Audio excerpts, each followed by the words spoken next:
हे गुरुवर हे जग जननी माँ, हमको यह वरदान दो, जन जन में देवत्व जगाए, प्राण भरा अनुदान दो, जीवन लक्ष्य महान दो। हे गुरुवर हे जग जननी माँ, हमको यह वरदान दो, जन जन में देवत्व जगाए, प्राण भरा अनुदान दो, जीवन लक्ष्य महान दो।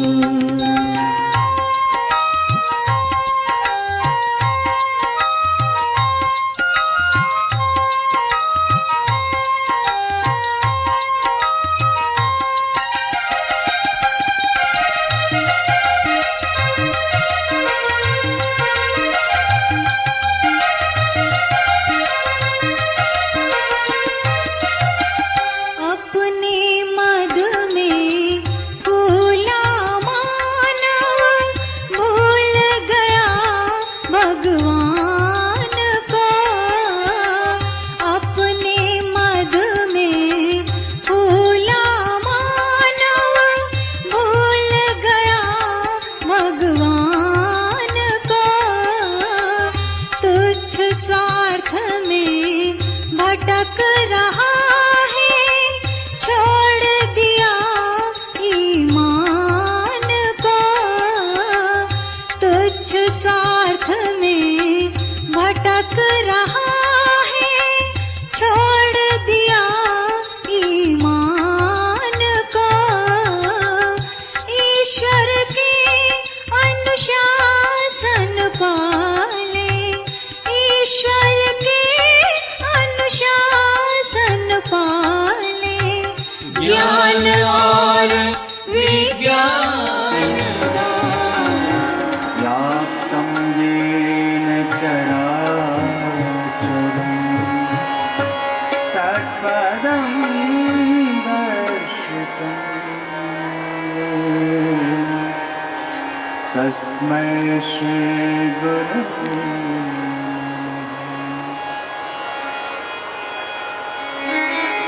आयात वर दे देवी, प्रेक्षणे ब्रह्मवादिनी, गायच छन्दसात्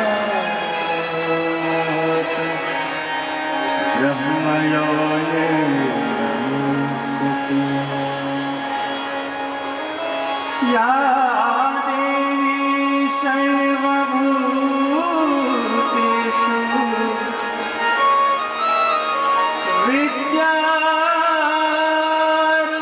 विद्यारूपेण संस्थिता,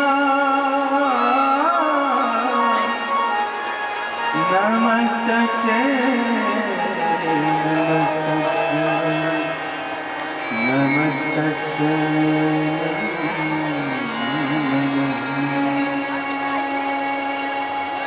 आइए समस्त ब्रह्मांड को एक पल में उतर करने वाले अधिष्ठात्री माँ भगवती, जिनकी त्रिदेव भी वंदना करते हैं, ऐसी शक्ति कि हम सब मिलकर स्तुति करते हैं, उनसे प्रार्थना करते हैं कि हमें अपने समान पवित्र बनाए, महान बनाए, दिव्य बनाए।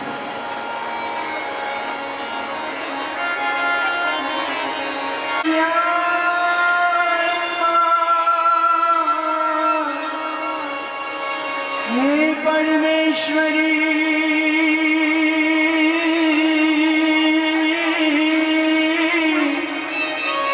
तारिणी माँ,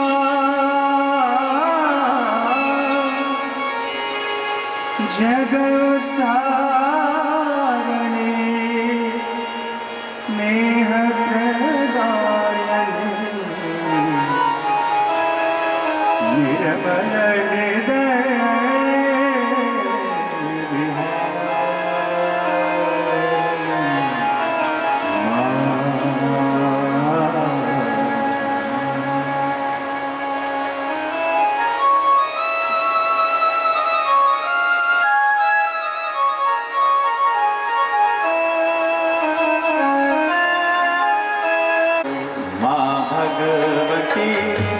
परमेश्वरी शरणागत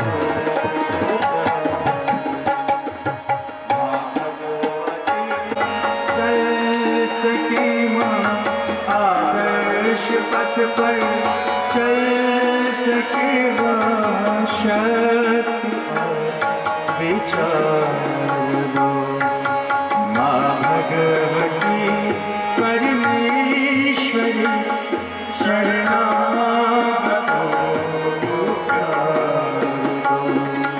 माँ भगवती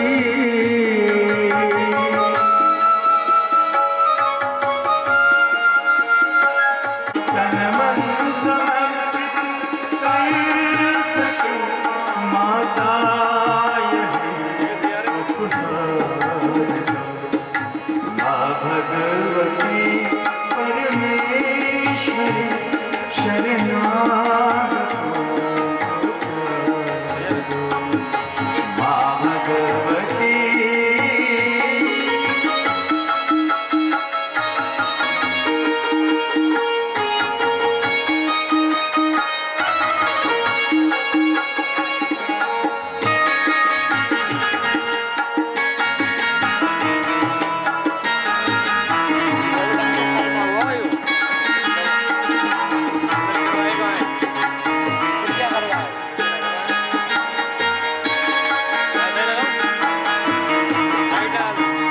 अभी सही है। तेरे बिना देखो मत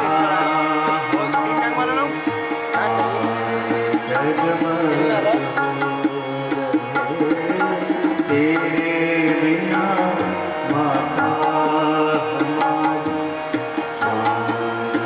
डगमग हो रहे जीवन समर में लोक पथ पर उतरे विरज खोर जीवन समर में लोक पथ पर उतरे विरज खोर धैर्य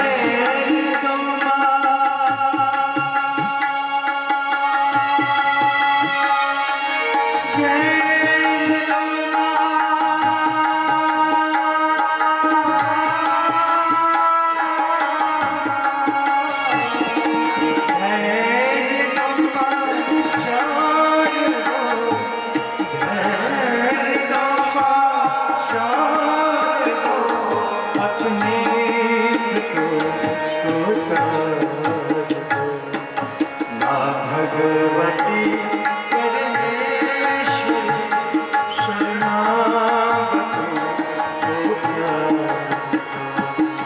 माँ भगवती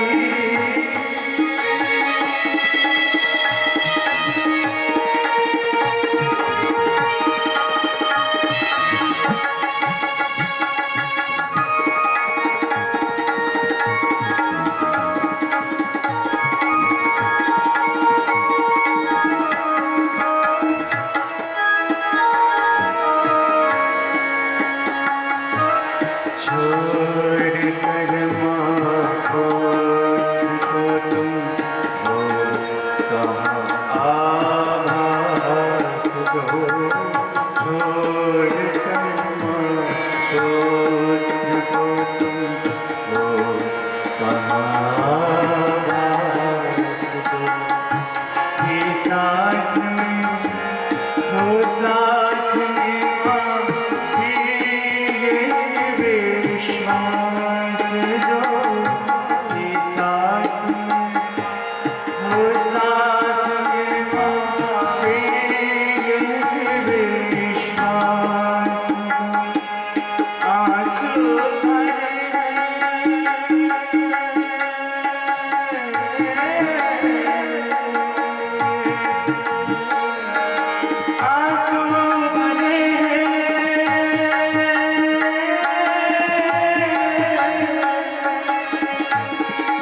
पथ पर चल सके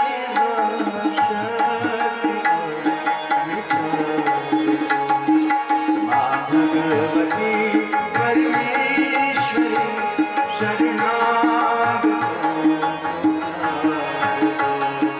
माँ भगवती परमेश्वरी शरणागत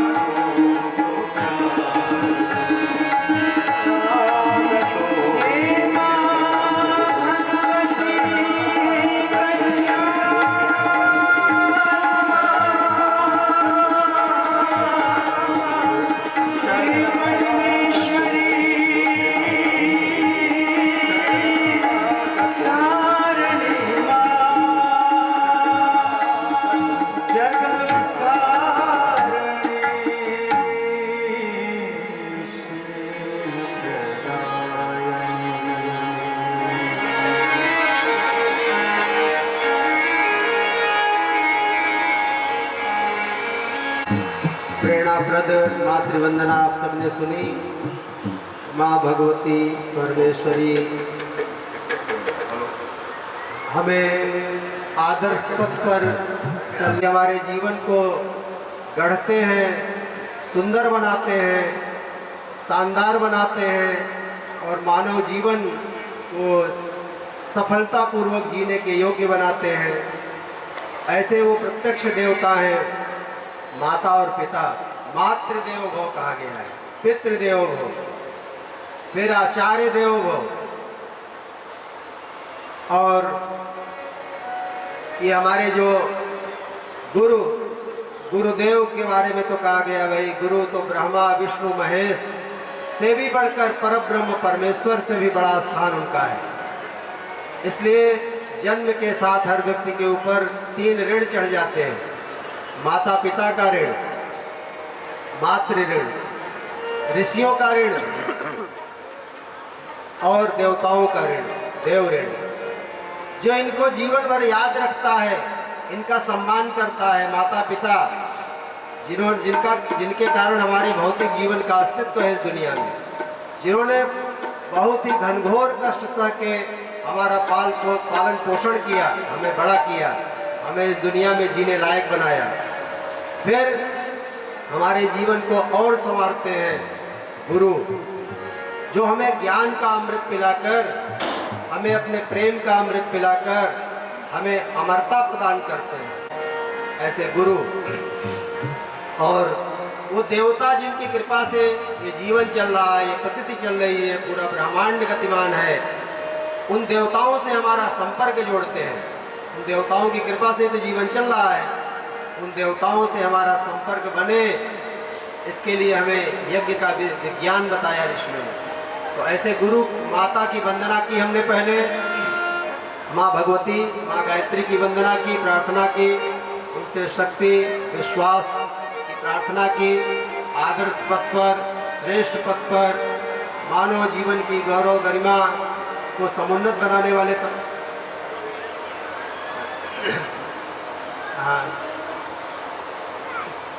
हाँ, साइड में लगाते जाइए, सोफा जो ला रहे हैं और पीछे रख दे बाद में, और फिर बीच में इधर डिस्टर्ब ना हो जहाँ पर बैठे हैं लोग, पीछे उतार के रखो, पीछे लगा दीजिए।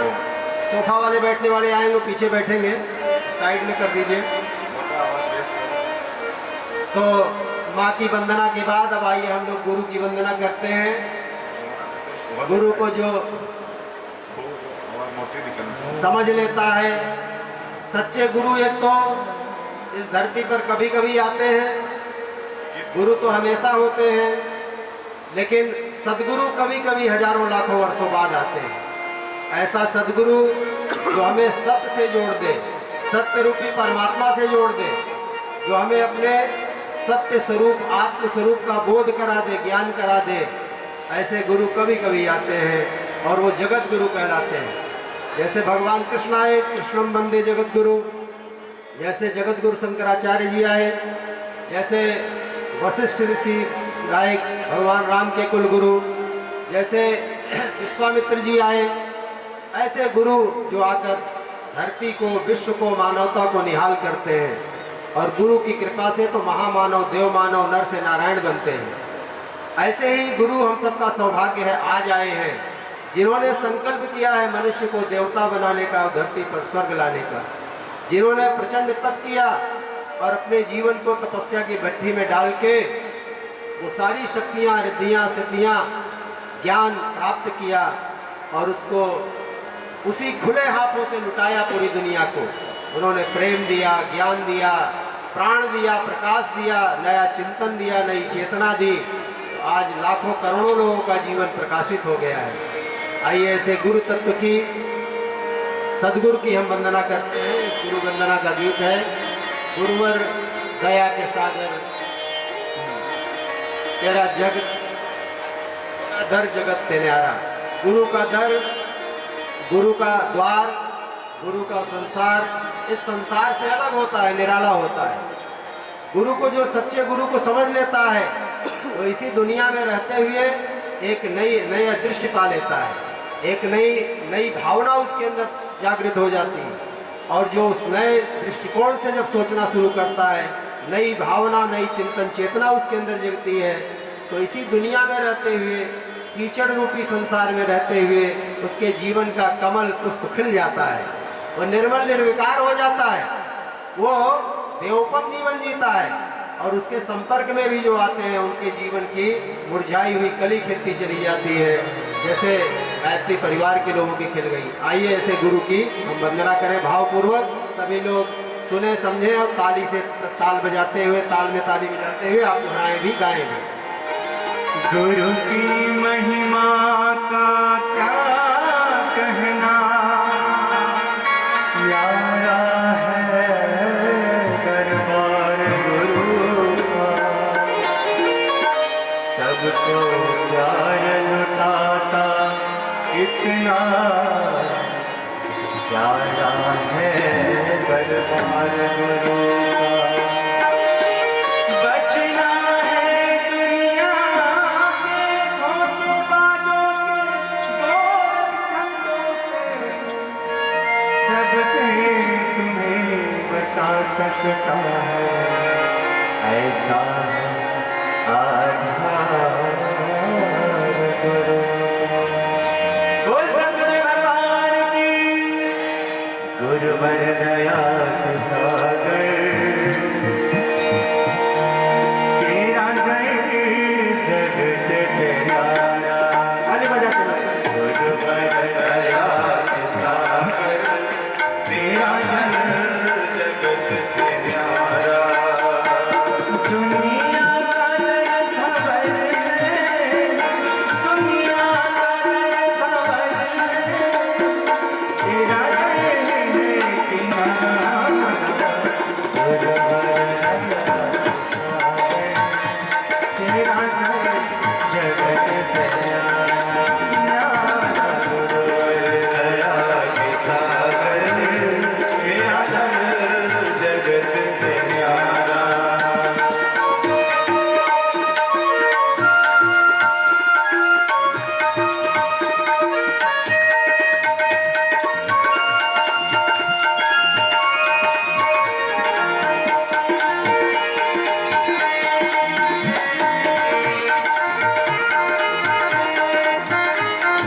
मेरी दृष्टि निराली, दुविधा को हरने वाली, मेरी दृष्टि हरने वाली, दुविधा को हरने वाली, अंधों की आँख मेरी नवज्योति भरने वाली, अंधों की आँख मेरी नवज्योति भरने वाली, अज्ञान के मेरे से, अज्ञान के मेरे से, हर बात को दोबारा। गुरुवर दया के सागर, तेरा दर जगत से न्यारा। गुरुवर दया के सागर, तेरा दर जगत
तेरे घर के सब बराबर, कोई बड़ा न छोटा। तेरे घर के सब बराबर, जो भी शरण में पहुंचा सबको मिला सहारा।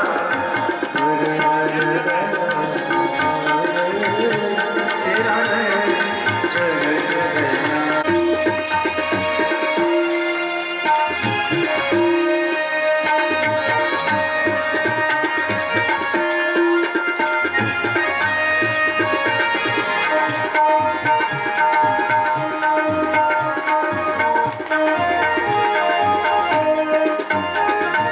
दुनिया का रसलुभाता, मझधार में डुबाता। दुनिया का रसलुभाता, मझधार में डुबाता। तेरा रस पुनीत पान है इश्क से निभाता। तेरा रस पुनीत पान है इश्क से निभाता। भक्तों को इसी रस ने, भक्तों को इसी रस ने भव सिंधु से उबारा।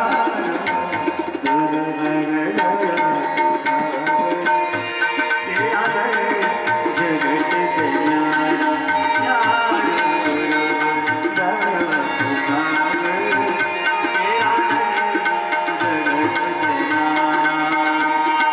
दुनिया का देखा बड़ी है,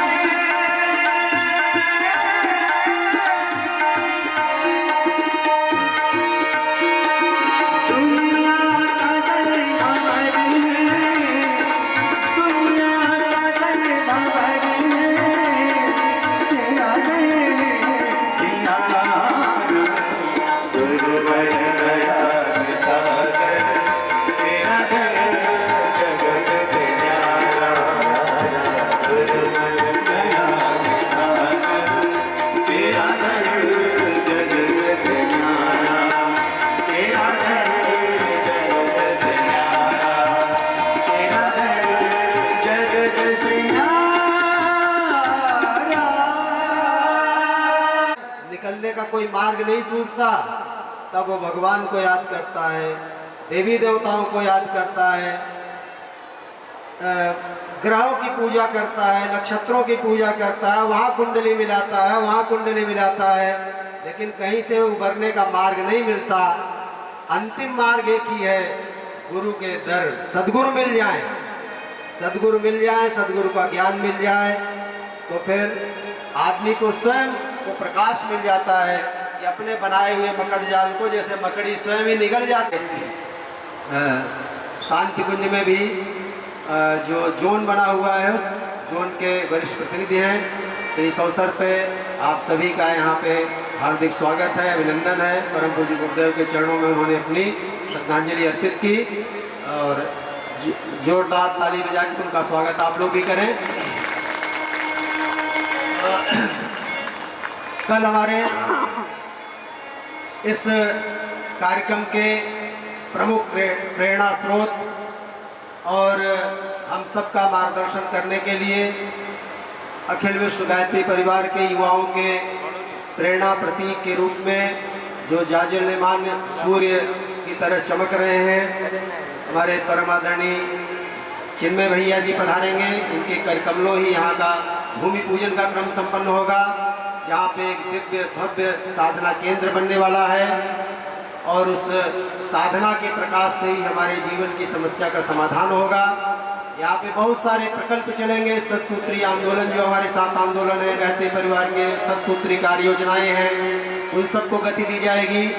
तो आप सबका उसमें गीत गिलहरी जैसा श्रम पुरुषार्थ लगना है। अंशदान, समयदान, साधन दान, उस सबके सहयोग से ही भव्य दिव्य यहाँ पे साधना केंद्र बनेगा।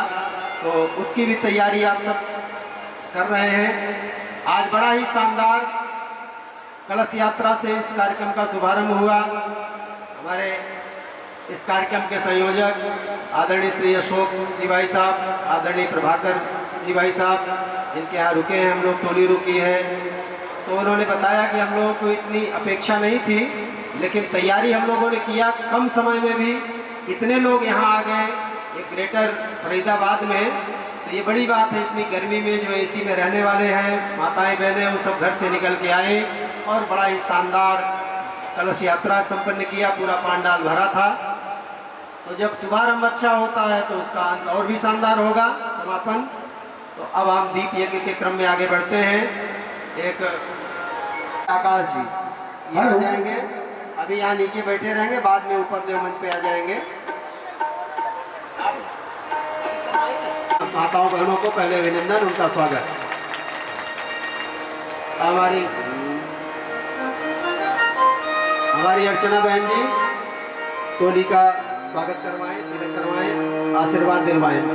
स्वस्ति न इंद्रो वृद्धश्रवाः, स्वस्ति नः पूषा विश्ववेदाः, स्वस्ति नस्तार्क्ष्यो अरिष्टनेमिः, स्वस्ति नो बृहस्पतिर्दधातु। ॐ मंगलम भगवान विष्णु, मंगलम गरुड़ध्वज, मंगलम पुंडरीकाक्षो, मंगलाय तनो हरिः। ओम भूर्भुवः स्वः तत्सवितुर्वरेण्यं भर्गो देवस्य धीमहि धियो यो नः प्रचोदयात्।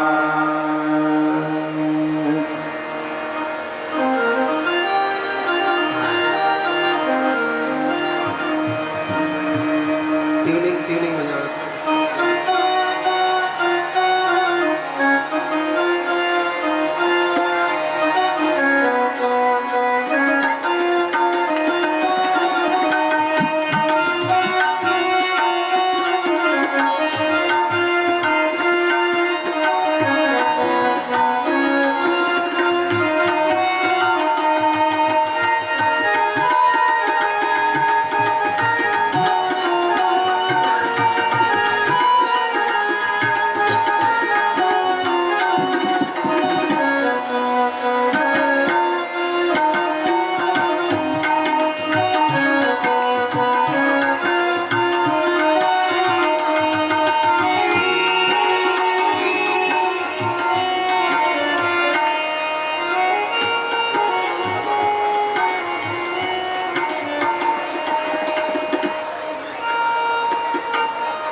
स्मशान कुंज हरिद्वार की बड़ा सौभाग्य का दिन है।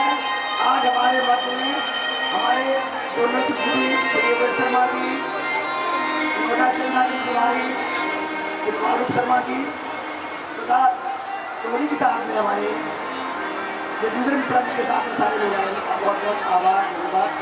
हमारे बीच में समाज की और भी विभूतियाँ विराजमान है। हम निवेदन करेंगे जगतगुरु निमकाचार्य जी का आए, जगतगुरु निमकाचार्य जी आए और इनका स्वागत करेंगे श्री प्रभाकर शुक्ला जी।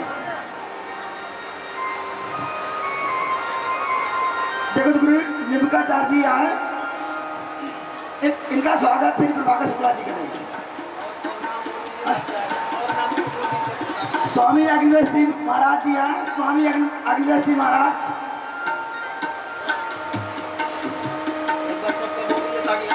स्वामी मौनी महाराज जी, मौनी महाराज जी भी आए।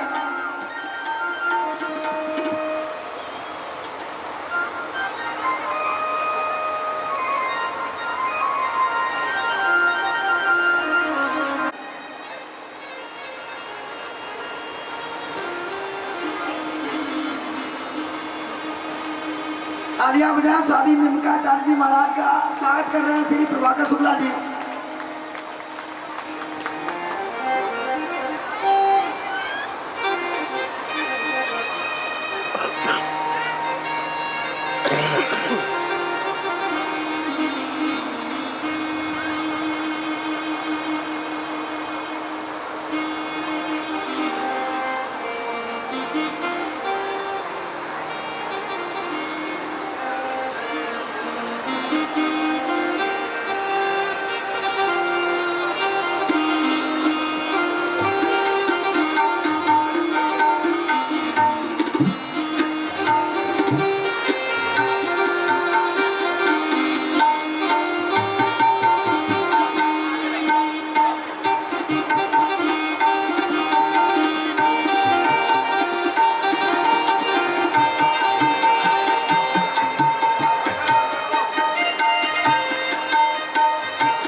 अतिथियों का स्वागत समारोह संपन्न हुआ।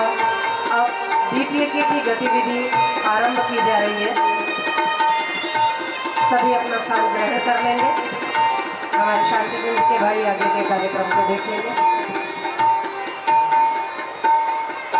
देने वाले सुख शांति देने वाले ज्योति जले हर हर मेरे लाले ज्योति जले हर हर मेरे लाले सुख शांति देने वाले ज्योति जले हर हर मेरे लाले ज्योति जले।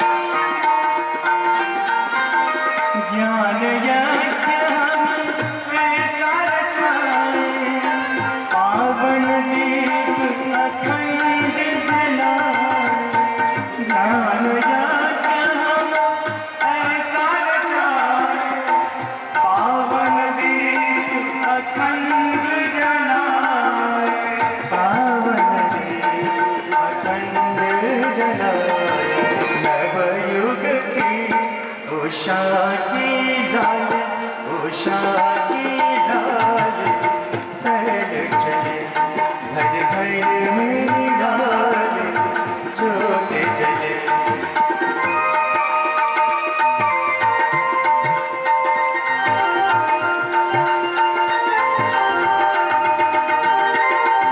अभी ताली बजाएं।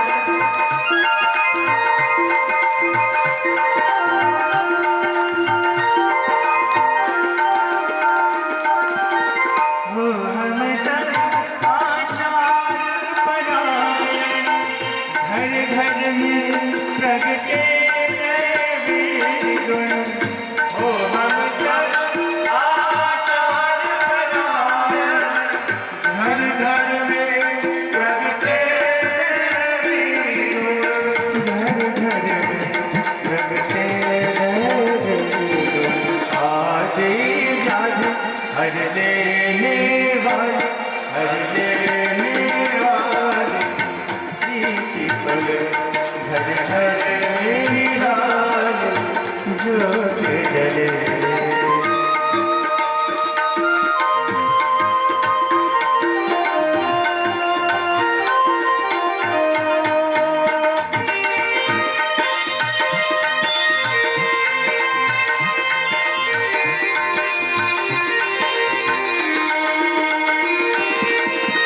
जनमन के कलमश धाराए, स्वार्थ नहीं परमार्थ संभाले। जनमन के कलमश धाराए, स्वार्थ नहीं परमार्थ संभाले। स्वार्थ नहीं परमार्थ संभाले। ओ नंदन वन से हरियाली, वन से हरियाली वन तले, घर घर मेरी लाल ज्योत जले।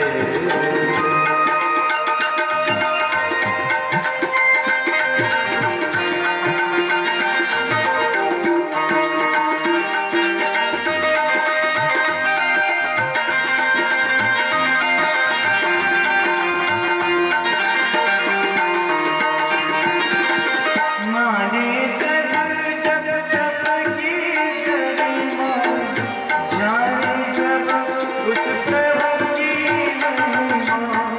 माने सब जप तप की गरिमा, जाने सब उस प्रभु की महिमा। जाने सब उस प्रभु की महिमा। बन जिसकी बगिया के माल, बगिया के माल हम निकले, घर घर में डाल ज्योत जले। घर घर में डाल सुख शांति देने वाला, सुख शांति देने वाले ज्योत जले। घर घर में डाल ज्योत जले।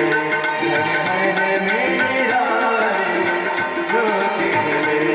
घर घर में डाल ज्योत जले।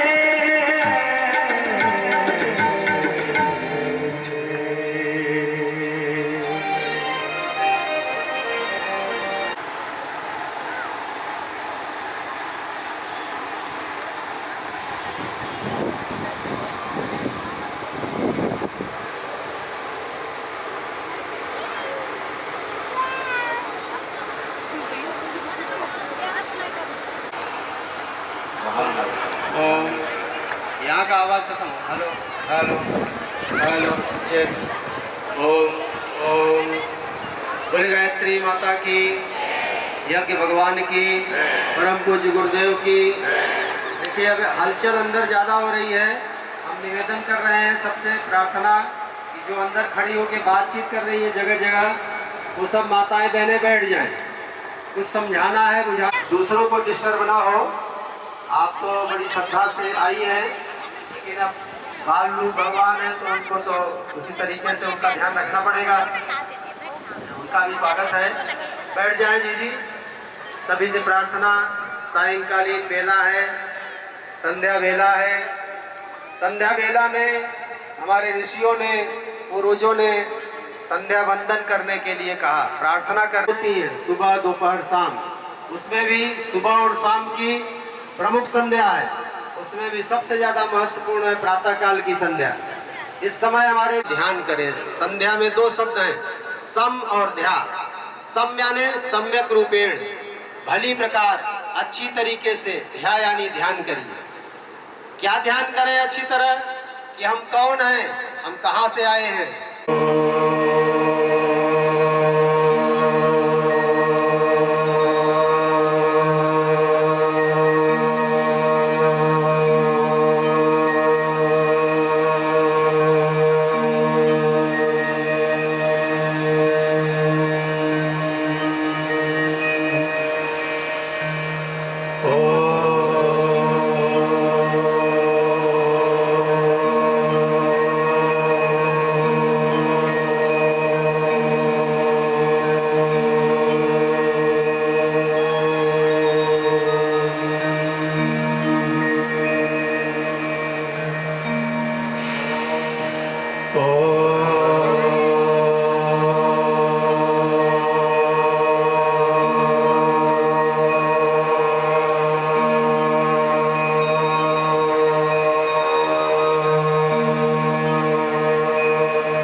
ज्ञानतिमिरान्धस्य ज्ञानाञ्जनशलाकया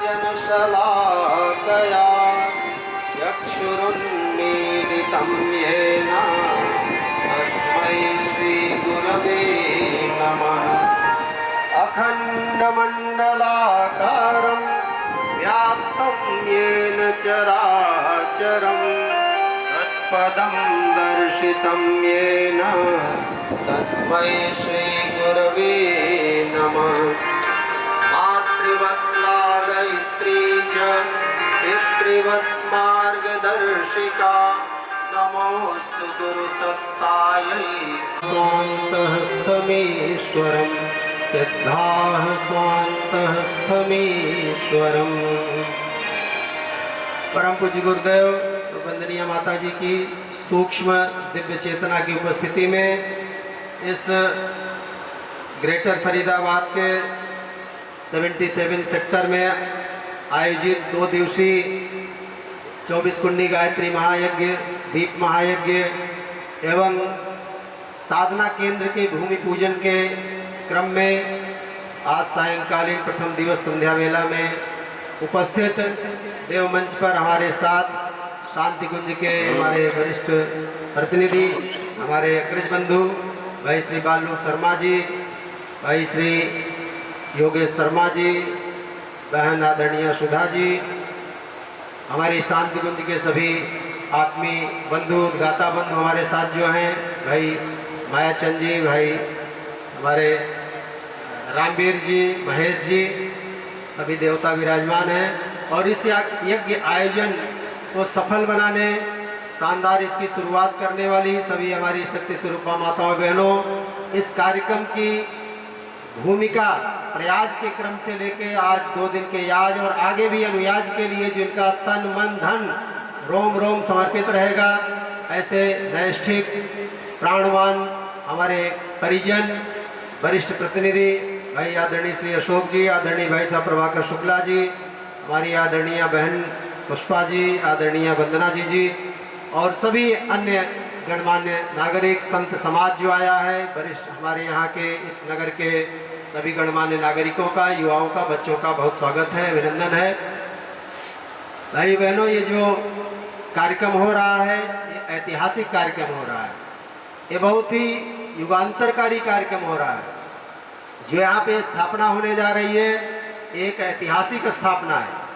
युग शक्ति माँ गायत्री का जो केंद्र बन रहा है, आज गांव-गांव, नगर-नगर, देश-देश में, विदेशों में ये आने वाले युग की आधारशिला रखी जा रही है। आने वाले समय में प्रज्ञा युग का महामानव कैसा होगा? वो देव मानव होगा। जो देव मानव नए युग के गढ़े जाने का केंद्र है, टकसाल है, वो हमारे गायत्री शक्तिपीठें होंगी, साधना केंद्र होंगे। और उसका मार्गदर्शन जो अखिल विश्व गायत्री परिवार का केंद्र है, हेडक्वार्टर है शांति कुंज, जहाँ से जिस केंद्र की स्थापना परम पूज्य गुरुदेव ने प्रचंड तप करके, घनघोर साधना करके उस स्थान पे उस युग तीर्थ को बनाया, महाकाल का घोसला जिसे नाम दिया, जिसे उन्होंने 21वीं सदी की पावन ज्ञान गंगोत्री नाम दिया। और परम वंदनीय माता जी ने 1972 की मई की अखंड ज्योति में पत्रिका में संपादकीय के अंतर्गत लिखा कि हम शांति कुंज को इतना समर्थ बना जाएंगे कि आने वाले पूरी 21वीं शताब्दी तक पूरे विश्व का मार्गदर्शन करता रहे।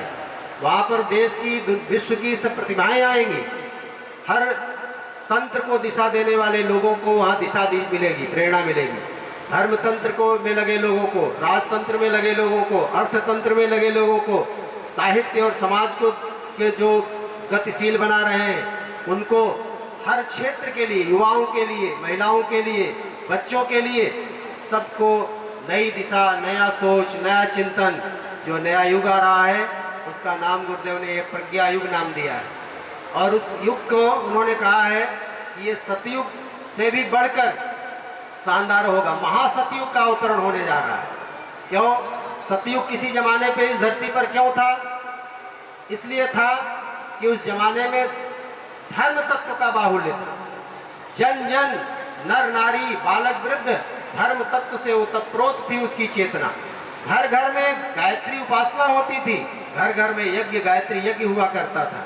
यही दो तत्व हैं जो मनुष्य को देवता बनाते हैं और धरती पर स्वर्ग का अवतरण कराते हैं। इसका एक बड़ा सुंदर प्रसंग है, बड़ा सुंदर उपाख्यान आता है कठोपनिषद। आप में से जिनकी रुचि है, जिन्होंने पढ़ा होगा या नहीं पढ़ा है, तो आप पढ़ें, जरूर पढ़ें। हमारे संस्कृति के जो मूल ग्रंथ हैं, वेद, उपनिषद, उनको हमें जरूर पढ़ना चाहिए। उसी से सारा ज्ञान विज्ञान की धाराएं निकली हैं और उसका भी मूल है गायत्री महामंत्र, जिससे चारों वेदों का प्राकट्य हुआ, ज्ञान विज्ञान का उद्भव हुआ। तो वो कठोपनिषद जो हमारे देव संस्कृत विश्वविद्यालय में हम लोग पढ़ाते हैं संस्कृत के विद्यार्थियों को, वो बहुत ही सुंदर उपाख्यान यम और नचिकेता के बीच में होता है। उसमें नचिकेता जो 13-14 वर्ष का बालक है, किशोर बालक, उसने यम देवता से, यमाचार्य से उसने कुछ 3 वरदान मिले उसको। और वरदान इसलिए मिले कि नचिकेता के पिताजी जो एक ऋषि तुल्य आत्मा थे, जो राजा भी थे, उन्होंने एक विश्वजीत नाम का यज्ञ किया। विश्वजीत यज्ञ का एक विधान है कि उस यज्ञ में अपना सर्वस्व दान करना पड़ता है।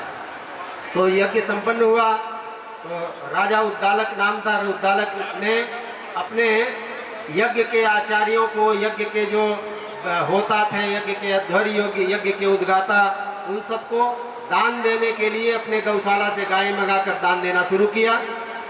तो वो ऐसी गाय निकलवा कर दान दे रहे थे जो बड़ी बूढ़ी थी, जर्जर थी, वो घास नहीं खा सकती थी, दूध नहीं देती थी। तो ऐसी गायों को वो दान देते चले जा रहे थे। बालक नचिकेता वो दूर बैठकर सारा दृश्य देख रहा था। वो बड़ा धर्मनिष्ठ बालक था, आस्तिक बालक था, पूर्व जन्म के कुछ उसके दिव्य संस्कार रहे होंगे, मातृ पितृ तुल्य भक्त बालक था। वो कुछ देर देखता रहा, फिर उसके मन में चिंतन उभरा कि पिताजी जिन गायों को दान में दे रहे हैं, इससे न तो दाता का कल्याण होगा और न तो ग्रहीता का। ये जो ले जाएंगे इस गाय का क्या करेंगे भाई? ये जब दूध नहीं देने वाली है, लायक है, तो इसको छोड़ देंगे, कसाई ले जाएगा तो फिर पाप लगेगा। और जो दान तो उत्तम चीजों का दिया जाता है। भगवान के काम के लिए, दान के लिए उत्तम से उत्तम चीजों का इस्तेमाल करना चाहिए। लेकिन हमारे यहाँ मान्यता है भाई, अपने लिए अच्छी से अच्छी चीज खाइए। पूजा में आप सबसे घटिया चीज जो बाजार में मिलती, सड़ी सुपारी और सड़ा हुआ हवन सामग्री वो ला के उससे हवन कर लेते हैं लोग। उसका परिणाम क्या होगा? वही मिलेगा।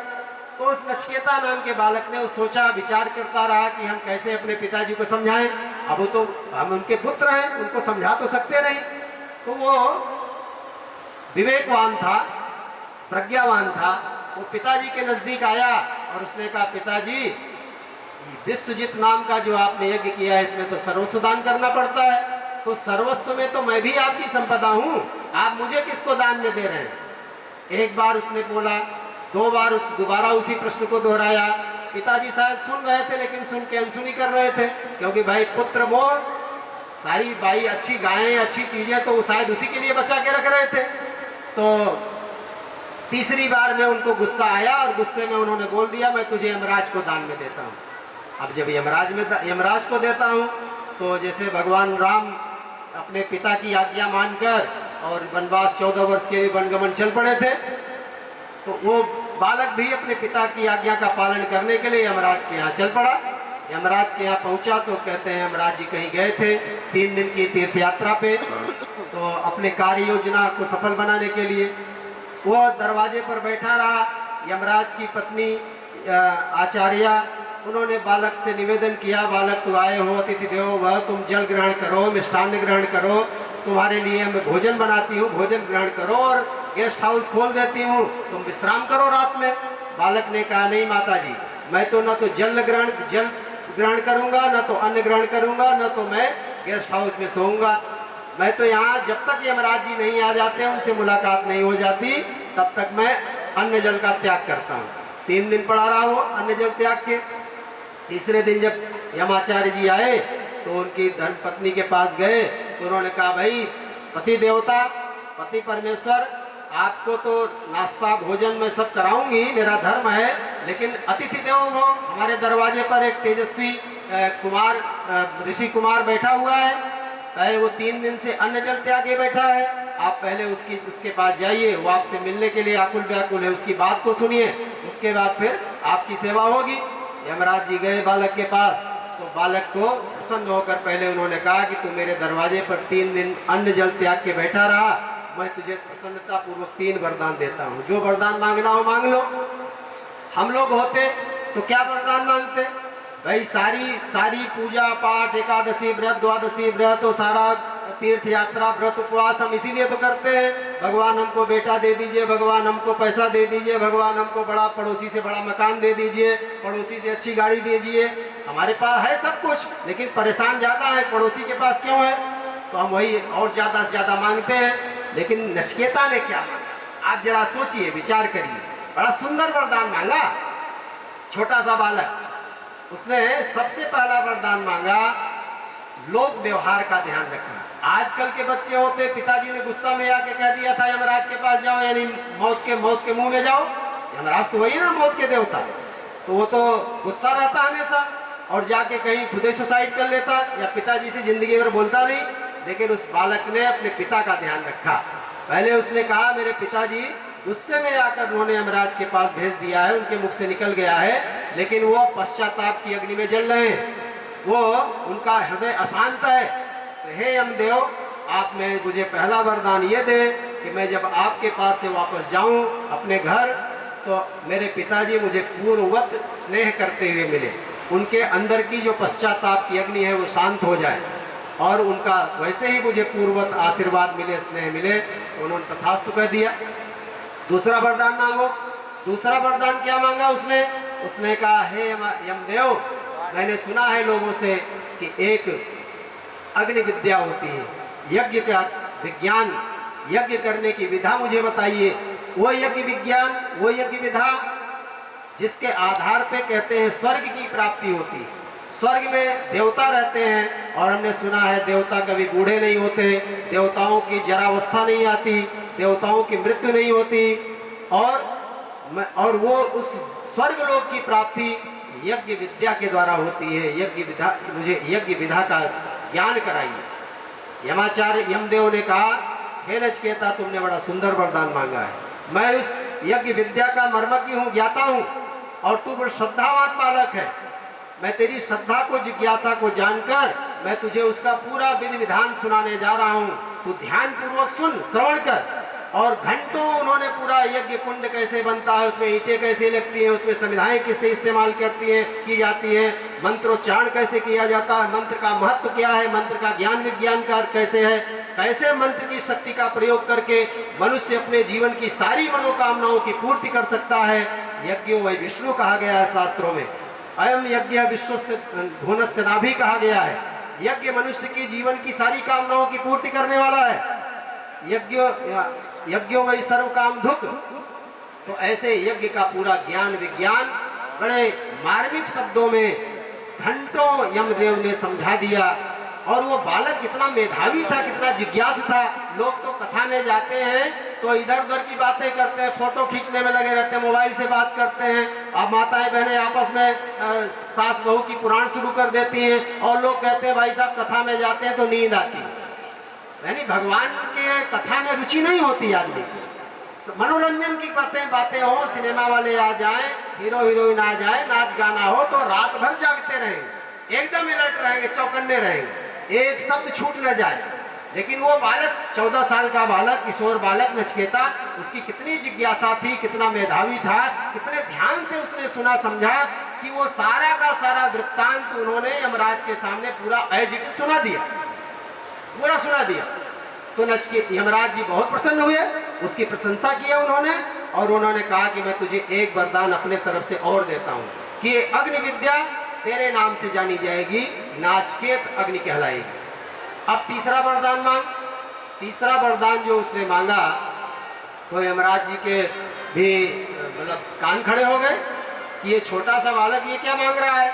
उसने क्या मांगा, उसने कहा कि हे यमदेव, यमाचार्य जी, मैंने लोगों के मुख से सुना है, देखो डायरेक्ट अपने से नहीं कह रहा हूँ, उन्होंने कहा हमने लोक में सुना है लोगों से मुख से कि मनुष्य की जब मृत्यु होती है तब एक आत्मा नाम की चीज होती है हर आदमी के अंदर, और वो आत्मा मृत्यु के बाद कुछ लोग कहते हैं नष्ट हो जाती है, कुछ लोग कहते हैं आत्मा का कभी नाश नहीं होता। तो ये आत्म तत्व क्या है, उस आत्म तत्व का बोध कराने वाली आत्म विद्या का मुझे ज्ञान कराइए, और आपसे बढ़कर इसका ज्ञाता कोई दूसरा हो नहीं सकता आचार्य। तो और मुझसे बढ़कर जिज्ञासु श्रद्धावान शिष्य आपको नहीं मिल सकता दुनिया में, ये मुझे विश्वास है। मैं उत्तम कोटि का शिष्य हूँ। 3 प्रकार के पुत्र, 3 प्रकार के शिष्य होते हैं, उत्तम, मध्यम और अधम। तो मैं उसमें से उत्तम कोटि का हूँ, आप मुझे इस आत्म विद्या का ज्ञान कराइए। तो यमराज जी ने, अब देखो आत्म ज्ञान या अध्यात्म विद्या, परमात्मा का दर्शन जिसको पाकर कुछ भी पाना शेष नहीं रहता, वो हर आदमी को नसीब नहीं होती, सरलता से नहीं मिलती। जब तक सांसारिक लोभ मोह आकर्षण खत्म नहीं होता है आदमी का, तब तक आत्मा और परमात्मा का मिलन या उसका बोध भी नहीं होता लेस मात्र, उसमें रुचि नहीं होती आदमी की। पहले तो नीरस विषय लगता है लोगों के लिए, संसारी लोगों के लिए, क्योंकि सारा वस्तु संसार में दिखाई देता है आदमी को। खाना पीना, सजना, मनोरंजन, इंटरटेनमेंट, जीवन भर वही किया है, उसी में रुचि है। इसका तो कोई कभी चर्चा नहीं किया किसी ने। कथाएं भी होती हैं, बाबा जी सुनाते हैं तो उसमें नाचना गवाना मनोरंजन, थोड़ा सा 2 लाइन सुनाया फिर नाचना गाना शुरू, 2 लाइन सुनाया फिर, मतलब की बात कुछ नहीं होती सार्थक। तो उसने कहा कि आप मुझे इस आत्म तत्व का ज्ञान करें। तो परीक्षा लिया, भाई बिना परीक्षा के तो मिलती नहीं कीमती चीज। उसने कहा बालक, अभी तुम्हारी खेलने खाने की उम्र है, ये बड़ी गूढ़ विद्या है, इसके बारे में तुम कहाँ भी समझ पाओगे। इसके बारे में तो देवताओं ने भी एक बार चिंतन किया, गोष्ठी की, चिंतन मनन किया, उनके पल्ले नहीं पड़ी, समझ में नहीं आई बात। तुम तो बालक हो, इसलिए तुम इसको छोड़ दो, इसके बदले में और कुछ मांग लो। क्या मांग लो? लालच दिया, प्रलोभन। क्या कहा? तुम जितना वर्ष जीना चाहो इस धरती पर उतनी उम्र तुम्हें दे दूंगा, तुम्हें नाती पोते उनकी भी जितनी उम्र चाहो वो दे दूंगा, जितना बड़ा राज्य चाहो वो राज्य दे दूंगा, सब साधन वैभव ले लो और भोग करो, तुम्हारी खाने खेलने की उम्र है। ये सब अगर इस वरदान के इक्विवेलेंट समझते हो तो तुम ये वरदान मांग लो, इसको छोड़ दो। लेकिन क्या गजब का बालक था, न जाने किस मिट्टी का बना था। ऐसे ही ये धरती भूसुर नहीं कहलाती थी, इन्हीं महापुरुषों के कारण ये धरती भूसुर कहलाती है और महामानव पैदा होते थे इस धरती पर, आज भी हो रहे। तो उस बालक ने हाथ जोड़ के इनकार कर दिया, नहीं यमराज जी आप मुझे घुमाइए मत, बरगलाइए मत, ये धरती का भोग कितना भोगेंगे हम, और हमने तो सुना है कि भोग आदमी नहीं भोगता, भोग को भोगने वाले की शक्ति और तेज क्षीण होता चला जाता है। चाहे जितनी उम्र दे दीजिए मुझे, लेकिन एक दिन तो मरना पड़ेगा इस मृत्युलोक में। मृत्युलोक है तो मैं इसको लेकर क्या करूंगा? जाने कितने राजा महाराजा आए, भोग के चले गए, वे अमर नहीं हुए, तो मुझे तो अमरत्व का पद चाहिए। तो उसके बाद फिर माने नहीं यमराज जी, और अगला वाला लालच रखे उसके सामने, प्रलोभन।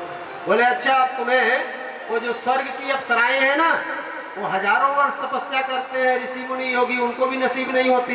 मैं उस स्वर्ग की अप्सराओं को प्रदान करता हूँ तुझे, उनसे तू सेवा करवा अपनी, और स्वर्ग का जो वैभव वो देता हूँ। ये वरदान अगर इक्विवेलेंट उसके समझता है तो ये छोड़ दे, ये मांग ले। वहां भी नहीं टिका बालक, और उसने इनकार कर दिया। उसके बाद फिर यमराज जी प्रसन्न हुए, उसको पात्र माना, योग्य माना, उसकी प्रशंसा की भूरी भूरी, और फिर उस आत्मविद्या, ब्रह्म विद्या, गायत्री विद्या, जीवन विद्या का मर्म समझाया घंटों, जिसका वर्णन है उस कठोपनिषद में, जो 2 अध्याय में है, 3-3 बल्लियां, 6 बल्लियां हैं। वो बड़ा ही सुंदर विवेचन है आत्मा का, परमात्मा का। आत्मा को प्राप्त करने का रास्ता क्या है, मार्ग क्या है? एक श्रेय मार्ग है, एक प्रेम मार्ग है। जो प्रेम मार्ग के प्रतीक होते हैं उनको संसार की आकर्षक लगने वाली जो चीजें हैं, प्रिय लगने वाली चीजें, भोगवादी चीजें वो पसंद आती हैं। लेकिन उस मार्ग पर चलने में शुरू में लाभ दिखाई देता है, चमक दिखाई देती है, वैभव दिखाई देती है, लेकिन सब जानते हैं कि उसमें आत्यंतिक जो उसका आत्यंतिक परिणाम है वो दुखी है, वो कष्ट है। वो आदमी इस दुनिया के जो में आने का जो एक अलभ्य अवसर, सुरदुर्लभ अवसर भगवान ने कृपा करके प्रदान किया। बड़े भाग मानुष तन पावा, सुरदुर्लभ सदग्रंथन गावा। इस सुरदुर्लभ मनुष्य योनि को 84 लाख योनियों में जो सर्वश्रेष्ठ है, जो देवताओं से भी श्रेष्ठ है, जिसको पाने के लिए देवता भी तरसते रहते हैं, इस मनुष्य तन को कृपा करके भगवान ने दिया। उस स्वर्णिम अवसर को गंवा देता है आदमी। दूसरा मार्ग है श्रेय मार्ग, जो शुरू में उसमें कष्ट लगता है, कठिनाई लगती है। वो तपस्या का मार्ग, योग का मार्ग, अध्यात्म का मार्ग, उसमें शुरू में आदमी को कष्ट लगता है, लेकिन उसका परिणाम अंततः कल्याणकारी है, मंगलकारी है। इस लोक में भी आदमी सुख की प्राप्ति करता है, और मरने के बाद उसकी सदगति होती है, मोक्ष की प्राप्ति होती है। और वो महाविद्या है आत्मविद्या। उस आत्मविद्या का ज्ञान उसको दिया यमराज जी ने। और ये कौन सी विद्याएं हैं दोनों भाइयों बहनों? ये विद्या लुप्त हो गई थी।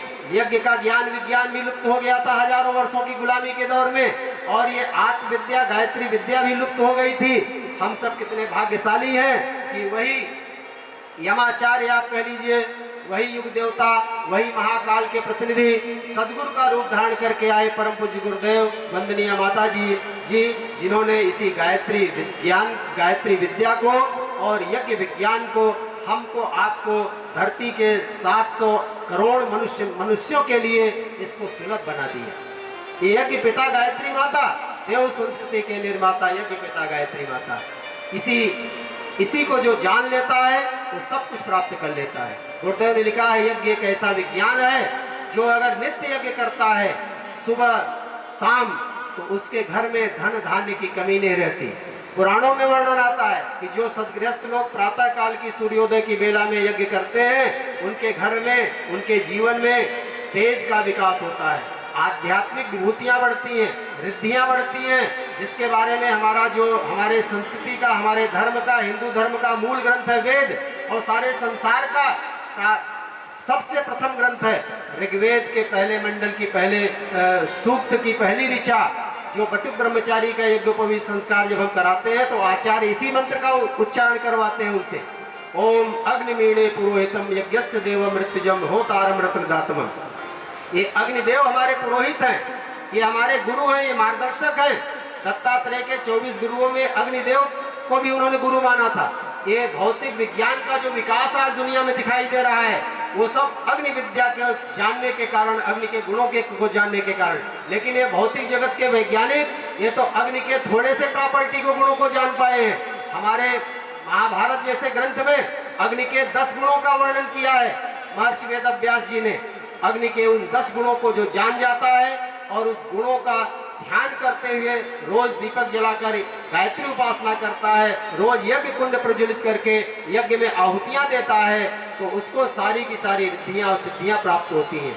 अग्निमीणे पुरोहितम यज्ञस्य देवम ऋत्युजम होतारम रत्न धातमम।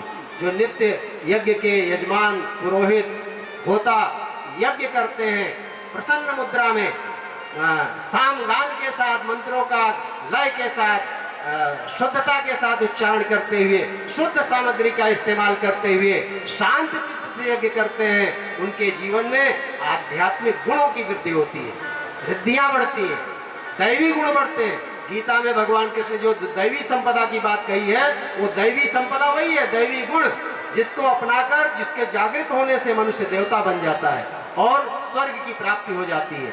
वो आदमी फिर बुढ़ा नहीं होता जल्दी, वो युवा बना रहता है, उसके अंदर की प्राण शक्ति, जीवनी शक्ति विकसित रहती है। और वही आदमी जब मुसीबतें आती हैं, बीमारियां आती हैं, वायरस, कोरोना जैसा वायरस जब फैलता है, तो आदमी डरता नहीं, क्योंकि कोरोना तो अपने आप मर जाएगा, वायरस यज्ञ की भट्टी में आके जल के भस्म हो जाएगा। तो यज्ञ करने वाले गायत्री परिवार के लोग कोरोना से नहीं डरे। बाकी दुनिया में ताला लग गया, लॉकडाउन हो गया, घर गायत्री परिवार घरों में यज्ञ होता रहा, गायत्री उपासना होती रही, काढ़ा, गिलोय का काढ़ा पीते रहे और प्राणायाम करते रहे, प्रज्ञा योग करते रहे। देवताओं को क्या डर है भाई? और मरना है तो मरी जाएंगे, क्या करना है, आत्मा तो अमर है, ये तो ज्ञान है ही है उनको। तो यज्ञ वो विद्या है। और जो सदगृहस्थ सायंकाल सूर्यास्त की बेला में यज्ञ करते हैं, उनके जीवन में भौतिक धन संपदा की कमी नहीं रहती, सारी भौतिक संपत्तियां खिंची हुई चली आती हैं। यज्ञ वो शक्ति है, ऊर्जा है, जो सूर्य का अंश है। तो सारे पदार्थ तो सूर्य से ही आ रहे हैं। इस दुनिया में सोना, चांदी, हीरा, जवाहरात, जिसके लिए हमारी माताएं बहनें लालायित रहती हैं, वो चाहिए तो आपके घर में सोना चांदी बरसेगा। आप यज्ञ तो करिए, कहां से आएगा पता नहीं, यज्ञ भगवान जाने, लेकिन आएगा जरूर, आएगा जरूर। इसीलिए तो घर घर में जब यज्ञ होता था, कितना सोना चांदी भरा था घर घर में, कि घर में दरवाजा ताला नहीं लगाते थे लोग, क्योंकि सबके घर में सोना चांदी है, सब यज्ञ कर रहे हैं, कौन किसका लेगा बताइए। सोने की चिड़िया कहलाता था भारतवर्ष और जगत गुरु था। तो यज्ञ वो विज्ञान है जिससे हमें सब कुछ प्राप्त होता है। उसके साथ गायत्री उपासना किया जाए। क्या कहना भाई साहब? हमें अपने जीवन के आत्म स्वरूप का बोध करा देता है गायत्री महामंत्र। गायत्री महामंत्र में वो शक्ति है कि जिसका गान करने वाला निहाल हो जाता है, यशस्वी बन जाता है। और 7 भौतिक संपदाएं जो इस दुनिया में मनुष्य को गरिमामय जीवन जीने के लिए, आनंदमय जीवन जीने के लिए, सुखमय जीवन जीने के लिए, शानदार जीवन जीने के लिए जो कुछ भी चाहिए, जो हम किसी भी देवी देवता के पीछे जाकर मांगते रहते हैं, वो अकेले गायत्री माता दे देती है। अथर्ववेद का मंत्र कहता है, अथर्ववेद के ऋषि कहते हैं, ओम स्तुता मया वरदा वेद माता प्रचोदयन्ताम पावमानी भुजानाम आयु प्राणम प्रजाम पशुम कीर्तिम द्रविणम ब्रह्मवर्चसम। और अंत में मह्यम दत्त्वा व्रजत ब्रह्मलोकम। बालक नचिकेता करता रहा, ध्रुव करते रहे, प्रहलाद करते रहे, और माता पार्वती को इसी महामंत्र का, इसी महाविद्या का, पंचाग्नि विद्या का वो ज्ञान दिया था नारद जी ने। इससे शिवत्व की प्राप्ति होती है, अमरत्व की प्राप्ति होती है। तो वेद के ऋषि क्या कह रहे हैं? ओम स्तुता मया वर्ता। जो इस वेद माता की स्तुति नित्य करता है, कैसे? पवित्र होकर, द्विज बनकर। द्विज बनकर मतलब कि हम संस्कारों के द्वारा अपने जीवन में द्विजत्व की प्राप्ति कराएं। जो जन्म से लेकर और मरने तक संस्कार होते हैं, हमारे यहाँ 16 संस्कार, कल इस यज्ञ में वो भी कराए जाएंगे सारे संस्कार। हमारे जन्म के पहले पुंसवन संस्कार, गर्भाधान संस्कार, जन्म में आने वाला बालक किस स्तर की आत्मा हम चाहते हैं, पुंसवन संस्कार से उस स्तर की आत्मा का प्रवेश होता है गर्भ में, देव मानव का प्रवेश होता है, वो बालक स्वस्थ होता है, निरोगी पैदा होता है। अगर हम यज्ञ के द्वारा, जो यज्ञाग्नि में चरु, यज्ञ देव को चरु खिलाकर और वो प्रसाद बनाकर जब गर्भिणी खाती है और वो नित्य प्रति उसी दिव्य तेज का, गायत्री उपासना का ध्यान करती है, गायत्री मंत्र का, सविता देवता का ध्यान, तो उसके गर्भ में दिव्य महामानव का अवतरण होता है उसके माध्यम से। तो ये संस्कार है। जन्म हो जाता है, उसको नया नाम दिया जाता है, सुंदर नाम, देवताओं का जैसा नाम, महामानवों का नाम, महापुरुषों का नाम, ऐसा सुंदर नाम रखिए जिससे उसको बड़ा होकर अपने नाम को चरितार्थ करने का अवसर मिले। अपने माता पिता को वो धन्यवाद दे कि हमारे माता पिता ने अच्छा नाम रखा। ऐसा उल्टा पलटा बिना अर्थ वाला नाम अगर रख देंगे, चिंकू पिंकू डाली लाली, तो इसका क्या अर्थ हुआ भाई? और जो सिनेमा से प्रभावित सिनेमा के हीरो हीरोइन का नाम रख देते हैं, ऐसा नहीं रखिए। आप नामकरण संस्कार कराइए। कोई ऐसे बालक हुए हैं 10 दिन से 1 महीने वाले, उनको लाइए, उनका नामकरण संस्कार होगा। 6 महीने का बच्चा होता है तो अन्न खिलाते हैं पहली बार, तो अन्न को भी कहा जैसा खाए न वैसा बने मन।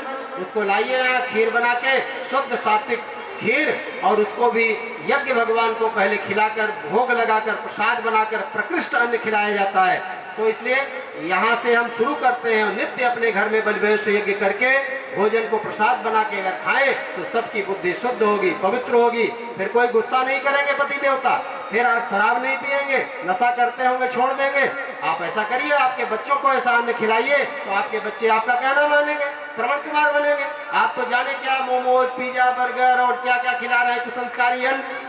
अब तो माताओं के हाथ का भी नहीं खाते बच्चे, जाके दुकान में कितना कुसंस्कार उस अन्न में भरा हुआ होता है। सोचिए आप, वो बनाने वाले का, उसका चिंतन, उसका चरित्र, उसका भाव कितना दूषित होता है। और वो बाहर भी चमचमाती प्लेट दिखती है, लेकिन वो प्लेट वो सब उसी में खा रहे हैं। शराब पीने वाले, मांस खाने वाले उसी प्लेट को एक ही बाल्टी पानी रखता है, उसी में से डुबो डुबो के निकालता रहता है। कहाँ साफ है वो भाई साहब? वो अन्न पवित्र नहीं है। इसलिए आप कम से कम करिए उसको। महीने में 1 दिन कहीं घूमने टहलने गए, बाहर का अन्न खा लीजिए, नहीं घर का अन्न खाइए भाई, प्रसाद खाइए। न जाने क्या फैशन चल पड़ा है नया। तो आप कोल्ड ड्रिंक, गर्मी का समय आ रहा है तो घर में आप कोल्ड ड्रिंक क्यों पीते हैं, जहर क्यों पीते पिलाते हैं? घर में लस्सी बनाइए, नींबू का शिकंजी बनाइए। अब हमको भाई साहब के घर में देखो कितना बढ़िया नींबू का शिकंजी है और वो सब बना के शुद्ध सात्विक दे रही है। जी जी, तो आप अपने बच्चों को पिलाइए, उनका स्वास्थ्य अच्छा रहेगा। अन्न का बड़ा महत्व है। अन्न से शरीर, अन्नमय कोश का शरीर का निर्माण होता है। इसलिए अन्न को संस्कारित करिए। फिर बच्चा बड़ा हो जाए, मुंडन संस्कार करिए, उसका ब्रेन वॉश करिए। गर्भ से आए हुए बाल जन्म जन्मांतर के कुसंस्कार के प्रतीक होते हैं। उस प्रतीक को न सिर्फ हटाएं, बल्कि उसके चित्त में, उसके सूक्ष्म शरीर में, उसकी बुद्धि में जो कई जन्मों का कुसंस्कार है उसको हटाकर और देवत्व के, मानवीय गरिमा के अनुरूप संस्कारों की स्थापना करने का संस्कार है मुंडन संस्कार। उसके बाद बच्चा बड़ा होता है, स्कूल जाता है, तो स्कूल में तो शिक्षा मिलती है।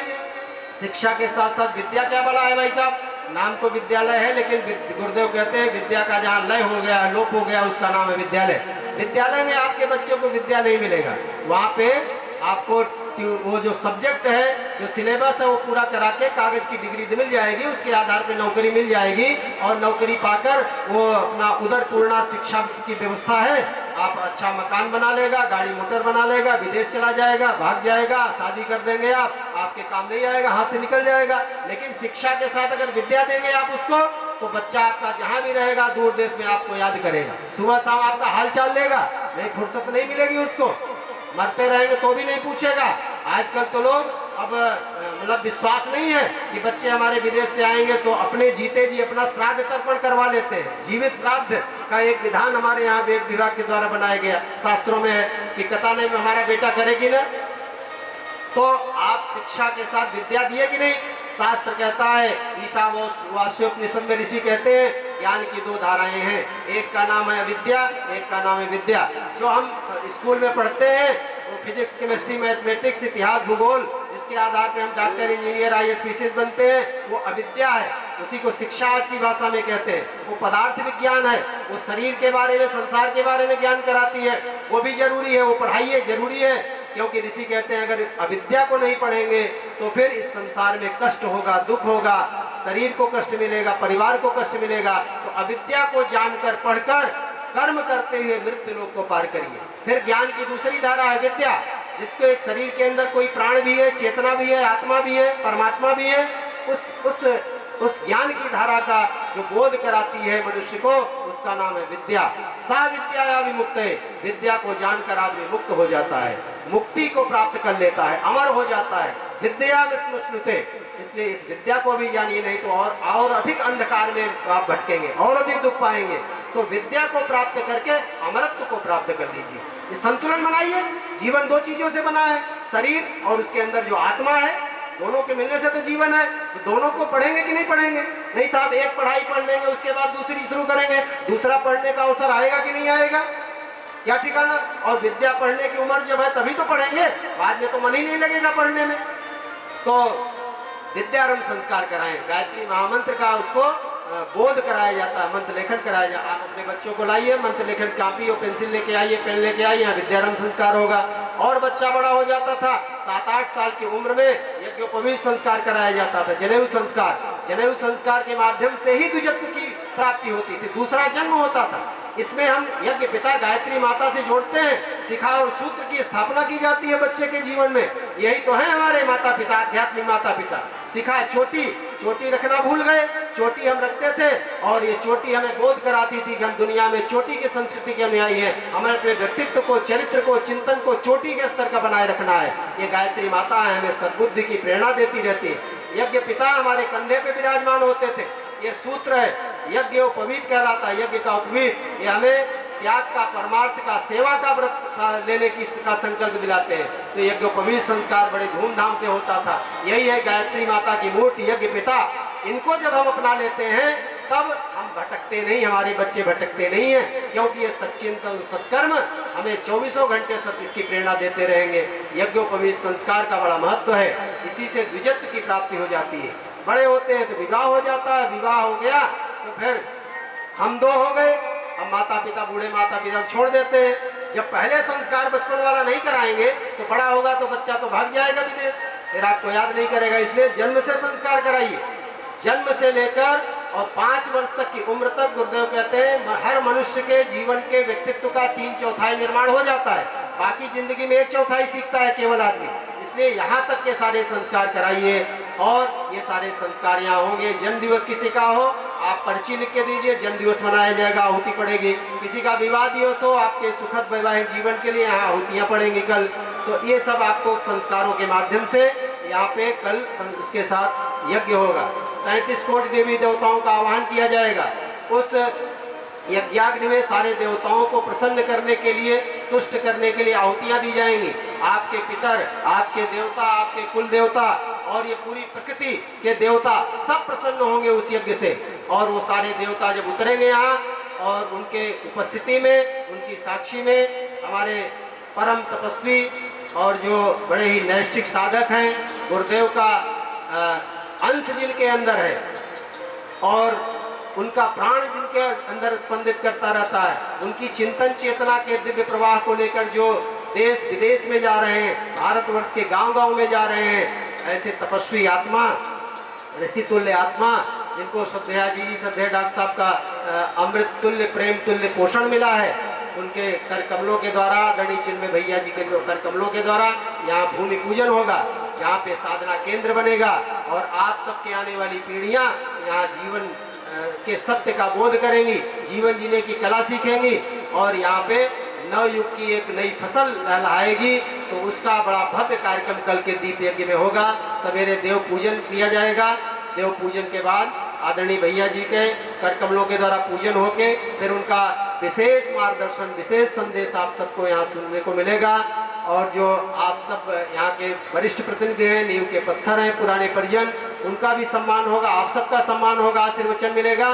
तो आप सब उसका लाभ अधिक से अधिक लोगों तक दें। इतने लोग जितने हैं, इतने से काम नहीं चलेगा, ये पूरा पांडाल भरा होना चाहिए खचाखच। तो आप अपने सभी को, परिजनों को लाइए। अभी तो आप अकेले आइए, पति देवता आए नहीं साथ में, आप पति देव को भी लाइए, उससे क्यों वंचित रखेंगे आप उनके आशीर्वाद से। तो आप अपने पति को लाइए। एक दिन कोई बात नहीं है, थोड़ा सा भौतिक घाटा हो जाएगा, बिजनेस में, नौकरी में छुट्टी ले लेंगे, लेकिन उससे ज्यादा आपको फायदा मिलने वाला है, उससे ज्यादा सैकड़ों गुना लाभ मिलेगा उनको। शायद क्या पता जीवन की दिशा बदल जाए, जीवन की दिशा धारा बदल जाए और वो अपने आप को धन्य माने, आपको सराहे जिंदगी भर। तो आप ऐसे अपने अड़ोसी पड़ोसी मित्र परिचित को भी फोन करके उनको संदेश देके कल का आमंत्रण देके कल के यज्ञ में बुलाना है। और यज्ञ के साथ ही फिर आहुतियाँ होगी, सारे संस्कार कराए जाएंगे। तो ये क्रम है। इसी विशेष संदेश के साथ अब आइए हम 2 अंतरे का गीत करते हैं। दीप यज्ञ का कर्मकांड प्रारंभ करेंगे। उसमें हमारे जोड़ा जिनका नाम लिया था पहले, वो प्रतिनिधि के रूप में देव मंच पर आ जाएंगे। हमारे आदरणीय भाई साहब जोड़े के साथ ही हैं, वही अपना यहाँ पूजन कर देंगे और वो भी रहेंगे साथ में, तो कोई दिक्कत नहीं आ जाए। तो यहाँ से एक नमस्कार। हम इस दीप यज्ञ के संक्षिप्त कर्मकांड को प्रेरणापर ढंग से मनाते हैं। पहली क्रिया जो पवित्रीकरण की होती है, हमारा मन अंतःकरण निर्मल हो, पवित्र हो, निर्विकार हो, इसकी प्रेरणा देने वाला जो गीत है उसकी ये पंक्तियां दो अंतराल सुनेंगे। हमने आंगन नहीं बुहारा कैसे आएंगे भगवान, इस गीत के साथ दीप यज्ञ प्रारंभ होगा। तब तक यजमान अपना स्थान ग्रहण कर रहे हैं, उनका स्वागत है, अभिनंदन है। तो आइए हम शबरी के घर जाते निर्मल मन हो तो रघुनाथ, शबरी के घर जाते हो निर्मल मन जन सो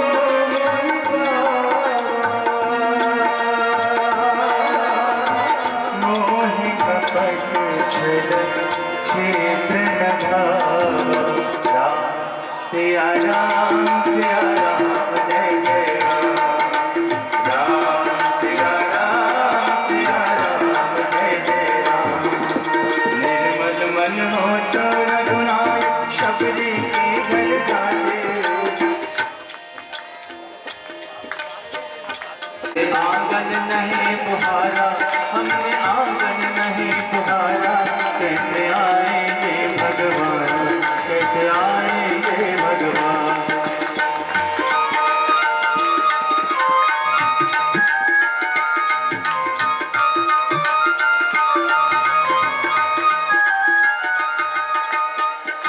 ताली बजाइए सभी बहन, ताली अस्सी में ताली बजाइए। हृदय हमारा बिगड़ न पाया, हृदय हमारा बिगड़ न पाया, जब देखा दुखियारा, हृदय हमारा बिगड़ न पाया, जब देखा दुखियारा।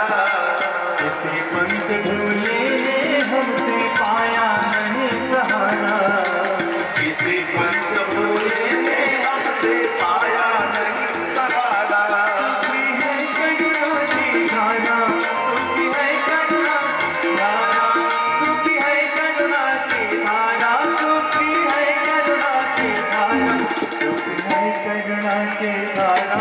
कैसे आएंगे भगवान, कैसे आएंगे भगवान, सुखी है करुणा की धारा, कैसे आएंगे भगवान, कैसे आएंगे भगवान। हमने आंगन नहीं बुहारा, कैसे आएंगे भगवान, कैसे आएंगे भगवान। तो कैसे आएंगे भगवान? मन का मैल अगर धोया तो, मन का मैल अगर धोया तो, दौड़ आएंगे भगवान, दौड़े आएंगे भगवान, दौड़े आएंगे भगवान, दौड़े आएंगे भगवान, दौड़े आएंगे भगवान, दौड़े आएंगे भगवान, दौड़े आएंगे भगवान। बोल भगवान महाकाल की। तो कैसे भगवान आएंगे, दौड़े दौड़े आएंगे, ये सूत्र इस गीत के माध्यम से आपको मिला कि मन का मैल अगर हम धो लें, और मन का मैल एक दिन में नहीं धुलता है, शरीर में मैल होता है, सुबह दोपहर शाम हम स्नान करते हैं, फिर ऊपर से भी क्रीम पाउडर लगाते हैं, तो मन में तो और ज्यादा गहरी मैल जमी हुई है कई जन्मों की, उसमें तो नित्य गहरी डुबकी लगाकर उपासना करना पड़ता है, स्वाध्याय सत्संग करना पड़ता है, चिंतन मनन करना पड़ता है, यज्ञ करना पड़ता है, दीप यज्ञ करना पड़ता है। और जब मन निर्मल हो जाता है तो कबीरदास कहते हैं, कबीरा मन निर्मल हुआ जैसे गंगा नीर, पीछे पीछे हरि फिरत कहत कबीर कबीर। फिर हमें भगवान के पीछे नहीं दौड़ना पड़ता, फिर ऐसे पवित्र भक्त, ऐसे पवित्र साधकों के पीछे जिनका हृदय पवित्र हो गया है, पीछे पीछे भगवान स्वयं घूमते हैं, अपना काम कराने के लिए ऐसे पात्रों की तलाश करते हैं। भगवान राम स्वयं कहते हैं कि निर्मल मन जन सो मोहि पावा, मोहि कपट छल छिद्र न भावा। तो हम ऐसे निर्मल मन वाले बने, पवित्र अंतःकरण वाले बने। आइए पवित्रीकरण से ही इस कर्मकांड का दीप यज्ञ का शुभारंभ करते हैं। आप सबके ऊपर हमारी दो बहनें कलश ले लें, सामने है, गंगा जल का सिंचन करेंगी। ऊपर आप सबके प्रतिनिधि के रूप में शेष सारे कर्मकांडों को करने के लिए युवा दंपति भाई श्री आकाश कौशिक जी और बहन मीनाक्षी कौशिक जी यहाँ बैठी हैं, वो यहाँ पे गुरुदेव शक्तियों का पूजन करेंगे, पंचोपचार पूजन करेंगे और उनके हाथ आपके हाथ हैं ऐसा आप भाव करना। तो सबसे पहले पवित्रीकरण के लिए आप लोग या तो जल ले लें अपने हाथ में या तो सिंचन कर देंगे। आप सब के ऊपर कलश के जल का सिंचन दो बहनें करेंगे। यहाँ से मंत्र बोला जा रहा है, वो मंत्र सूत्र रूप में है, आप सब उसको दोहराना हमारे पीछे पीछे और आपके ऊपर जल के बूंदें पड़ती रहेंगी। आप भावना करें हमारा शरीर धुल रहा है, आचरण पवित्र हो रहा है, मंत्र के द्वारा हमारा मन धुल रहा है, हमारे विचार पवित्र हो रहे हैं, भगवान के स्मरण से हमारा हृदय धुल रहा है, हमारी भावनाएं पवित्र हो रही है। कमर सीधी कर ले, दोनों हाथ गोद में रख के सावधान की मुद्रा में बैठे। सूत्र हम सबके पीछे पीछे आप सब दोहराएं। ओम पवित्रता मम, ओम पवित्रता मम, मनः काय मनः काय, अंतःकरणेषु अंतःकरणेषु संविशेषः। संविशेषः। पीछे तक आप सिंचन कर दें। सभी लोग हाथ जोड़कर प्रार्थना करें कि पवित्रता हमारे जीवन में आए और हमें सन्मार्ग पर चलाए। ओम पवित्रता नः, ओम पवित्रता नः, सन्मार्गं नयेत्, सन्मार्गं नयेत्। पवित्रता हमें महान बनाए। ओम पवित्रता नः, ओम पवित्रता नः, महत्तां प्रयच्छतु, महत्तां प्रयच्छतु। पवित्रता हमें शांति प्रदान करे। ओम पवित्रता नः, ओम पवित्रता नः, शांतिं प्रददातु। शांतिं प्रददातु। अब कलश वाली बहनें जल कलश को रख दें, बैठ जाएं।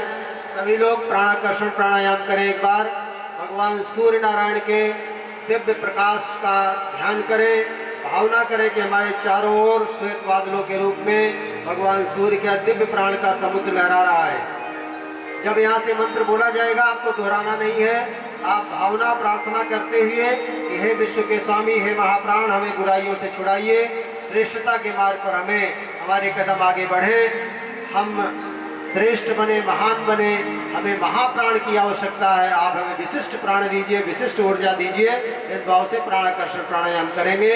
यहाँ से मंत्र बोल रहे हैं। ओम गहरी श्वास खींच करके अंदर रोके, भावना करते रहे कि हमारा शरीर सविता का तेज सोख रहा है, हमारा शरीर प्राणवान बन रहा है, हमारा मन सविता का तेज सोख रहा है, हमारा मन तेजस्वी बन रहा है, हमारा हृदय सविता देवता का तेज सोख रहा है, हमारा तेजोमय हृदय तेजोमय प्रकाश पुंज बन रहा है। हम भीतर और बाहर से तेज पुंज बन गए हैं। धीरे धीरे श्वास को बाहर निकाले दोनों नासिका से। अंदर के कसाय कलमश गंदी वायु के साथ निकलकर सारी बीमारियां, सारे निगेटिव एनर्जी दूर जा रही है अंतरिक्ष में, ऐसा भाव कर दिया। चंदन धारण, चंदन आपने सवेरे कलश यात्रा के समय लगाया ही है। अभी आप इस पवित्र भूमि रजकण को आप चंदन के रूप में इस्तेमाल करें, लगाएं, क्योंकि ऋषियों ने कहा है चंदन सी इस देश की माटी तपोभूमि हर ग्राम हो, हर नारी देवी की प्रतिमा बच्चा बच्चा राम हो। आप यहाँ जो युवा दंपति हैं वो एक दूसरे को सम्मान पूर्वक तिलक लगाएंगे। आप सब दाहिने हाथ के नाम का उंगली से जहाँ बैठे हैं इस पवित्र मिट्टी का स्पर्श करें रजकण को, और सामने उंगली को कर लें। यहाँ से मंत्र बोला जा रहा है, आप उसे दोहराएं, मंत्र के द्वारा अभिमंत्रित करें। फिर इस पवित्र रजकण को गायत्री मंत्र बोलते हुए अपने मस्तक पे धारण करते हुए भावना करें कि हमारा मस्तिष्क शांत रहे, इसमें अनुचित आवेश प्रवेश न करने पाए, हमारा मस्तक गर्व से ऊंचा करके हम चल सके, ऐसा कार्य करते रहे और हमारा विवेक सदैव जागृत बना रहे। इसी भाव से तिलक धारण करेंगे। पहले सूत्र बोले। ओम मस्तिष्कम, ओम मस्तिष्कम शांतं भूयात्, शांतं भूयात्। ओम अनुचित आवेशः, ओम अनुचित आवेशः मा भूयात्, मा भूयात्। ओम शीर्षं, ओम शीर्षम् उन्नतं भूयात्, उन्नतं भूयात्। ओम विवेकः, ओम विवेकः गिरीभूयात्,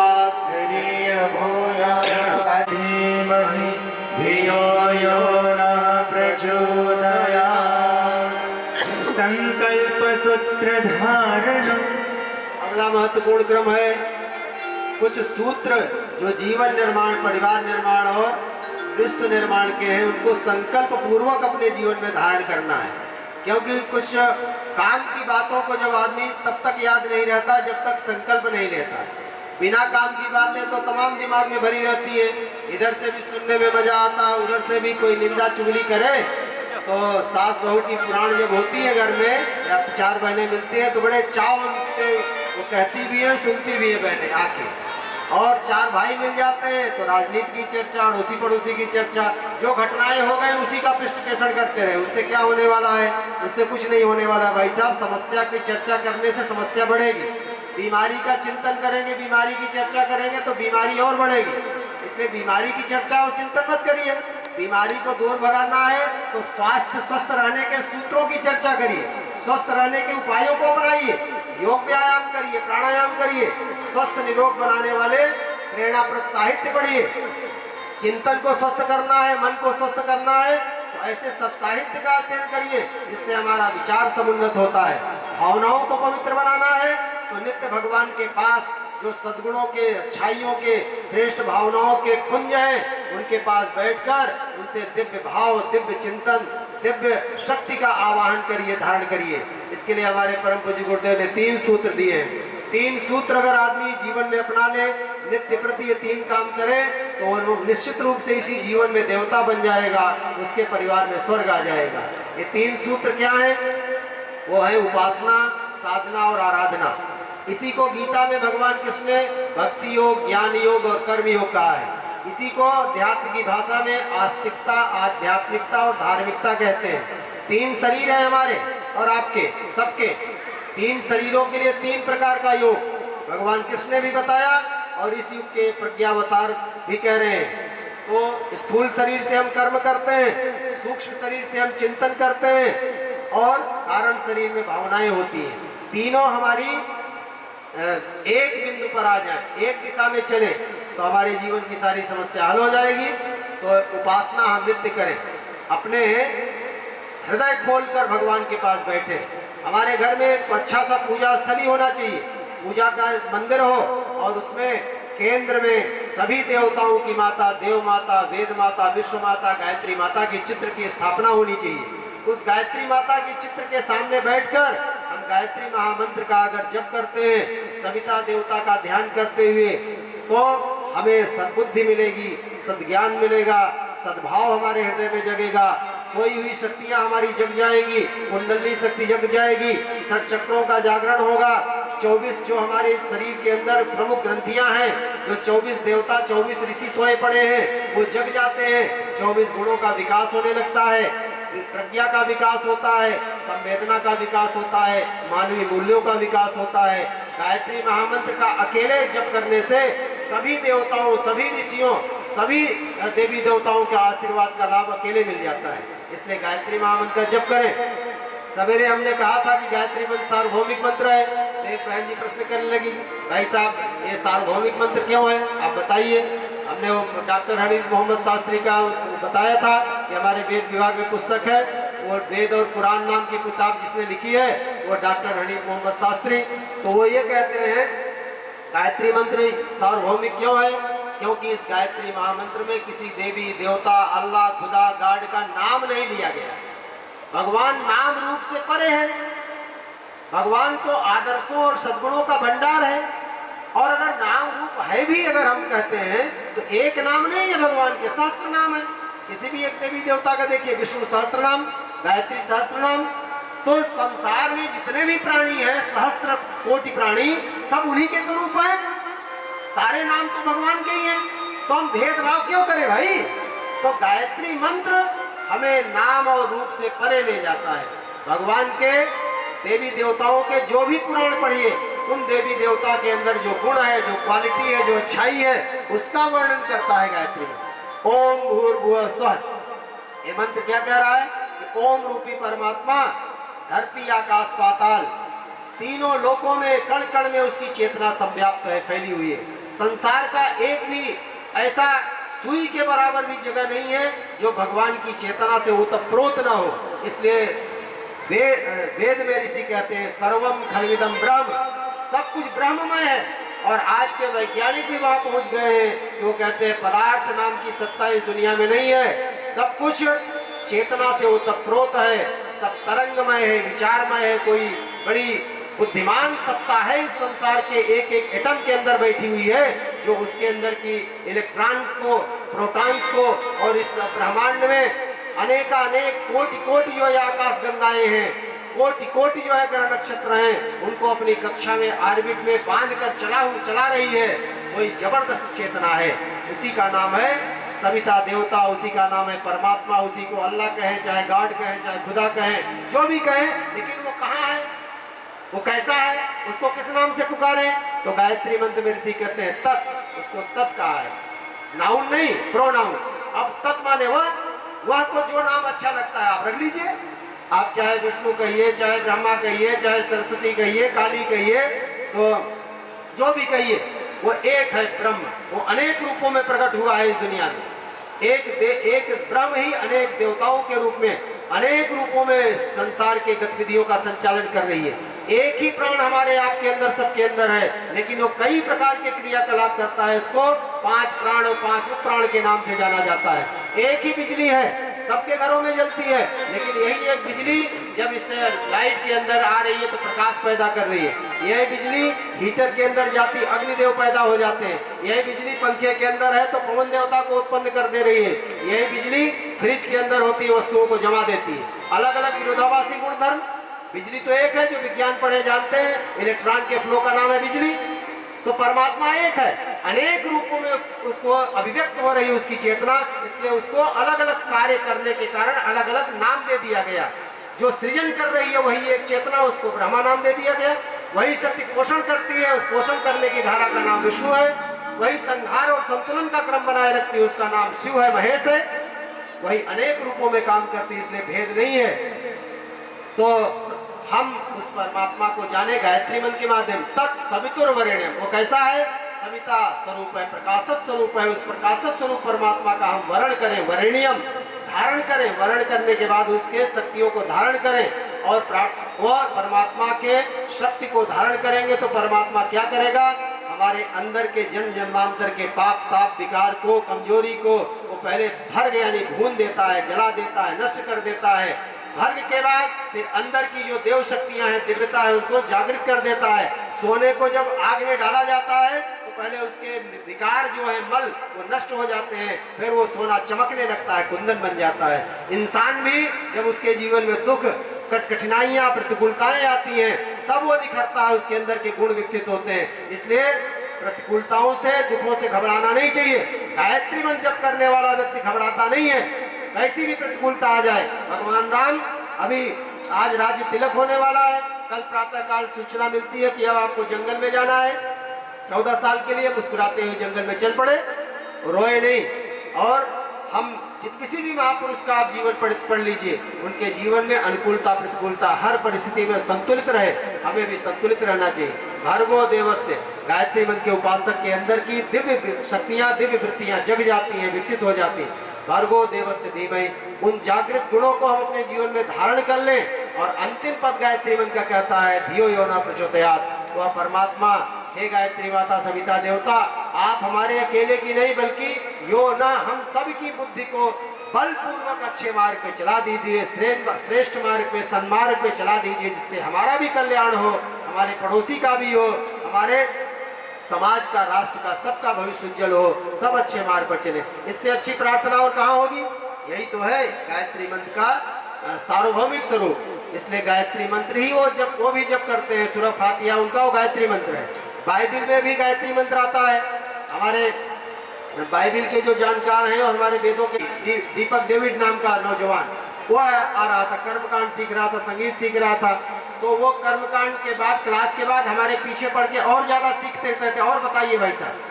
तो उनने अपना, वो जो मुसलमान लड़का था, उसने अपना नाम, उसका तो मोहम्मद जहांगीर नाम था। उसने गुरुदेव से जुड़ने के बाद विचारधारा, उसने नाम बदल लिया, अपना नाम रख लिया जहांगीर भारद्वाज।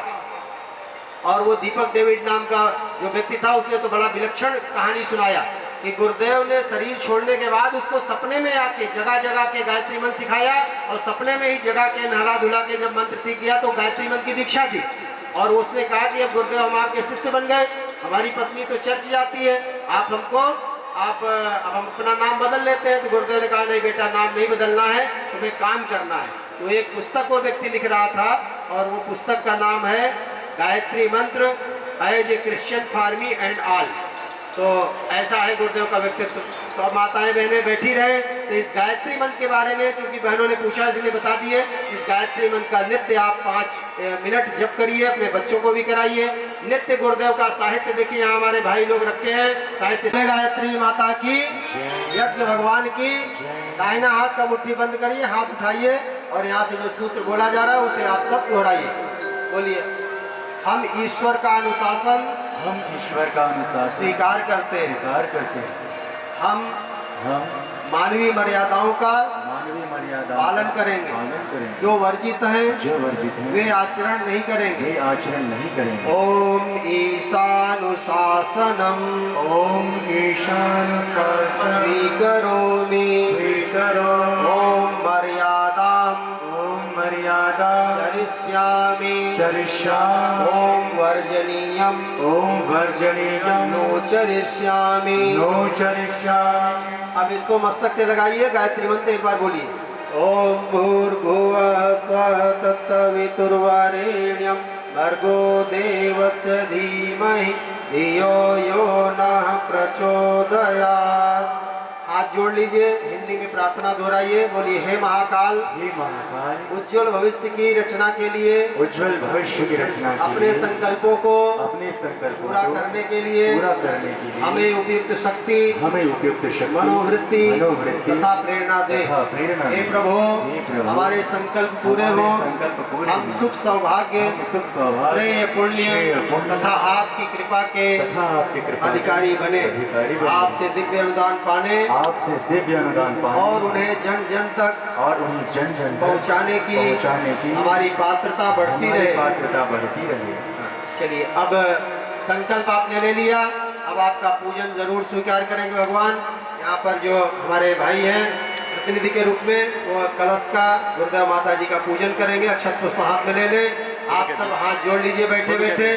कलश में विश्व ब्रह्मांड की मध्य मातृगणा स्मृता कुक्षौतु सागरा सर्वे सप्तद्वीपा वसुंधरा ऋग्वेदोऽथ यजुर्वेद सामवेदो यथर्वणा अंगर्ष सहिता सर्वे कलशन्तु समाश्रितः अत्र गायत्री सावित्री शान्ति पुष्टिकरे सदा तिष्ठन्ति भूतानि त्वयि प्राणाः प्रतिष्ठिता शिवा स्वयं त्वमेवासि विष्णुस्त्वं च प्रजापति आदित्यावसो रुद्रा विश्वे देवाः सपैत्रिकाः त्वयि तिष्ठन्ति सर्वेऽपि यतः कामफलप्रदाः त्वत्प्रसादादिमं यज्ञं कर्तुमीहे जलोद्भव सानिध्यं कुरु मे देव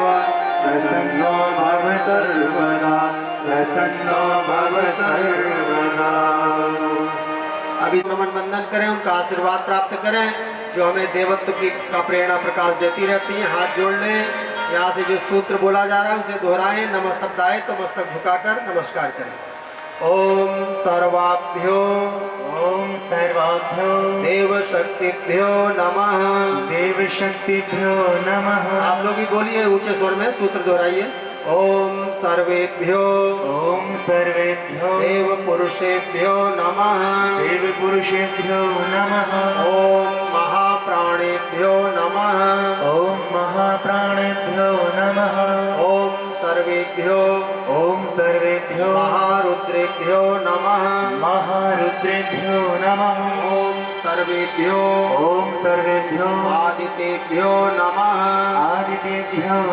ओम सर्वाभ्यो ओम सर्वाभ्यो मातृशक्तिभ्यो नमः। मातृशक्तिभ्यो नमः। ओम सर्वेभ्यः ओम सर्वेभ्यः तीर्थेभ्यो नमः। तीर्थेभ्यो नमः। ओम महाविद्यायै नमः। ओम महाविद्यायै नमः। ओम एतत् कर्म प्रधान ओम एतत् कर्म प्रधान श्रीमन्महाकालाय नमः। श्रीमन्महाकालाय नमः। अब देव शक्तियों का पूजन अभी सहस्रमूर्ते सहस्रपादा शिशिरोद्भावे सहस्रनामे पुरुषाय शाश्वते सहस्रकोटि योगधारणे नमः। सहस्रकोटि योगधारणे नमः। अब जिन दीपकों को जलाने के लिए आप बड़ी लंबे समय से आतुर हैं, उन दीपकों को जलाने का समय आ गया। सुनगढ़ी दीपक जो सजाए हैं वहाँ हमारे निर्धारित स्वयंसेवक भाई बहन मोमबत्ती और माचिस लेकर पहुँच जाएं। जो किनारे दीपक सजे हैं, आगे जो दीपक हैं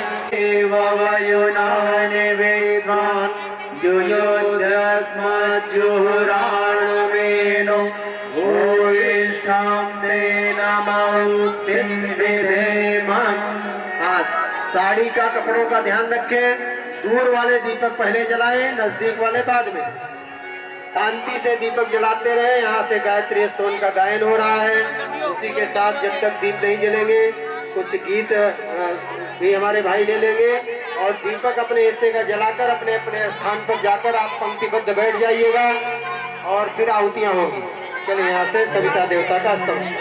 शुभ ज्योति के पुंज अनाद अनुपम ब्रह्मांड व्यापी आलोक करता हे देव सगता हे ज्ञाननाशक हे पुष्टिदाता ऋगसांगजुर्वेद संचार करता हे भूर्भुवस्वः निस्वा प्रकाशित पावन बना दो हे देव सविता पावन बना दो हे देव सविता हे योगियों के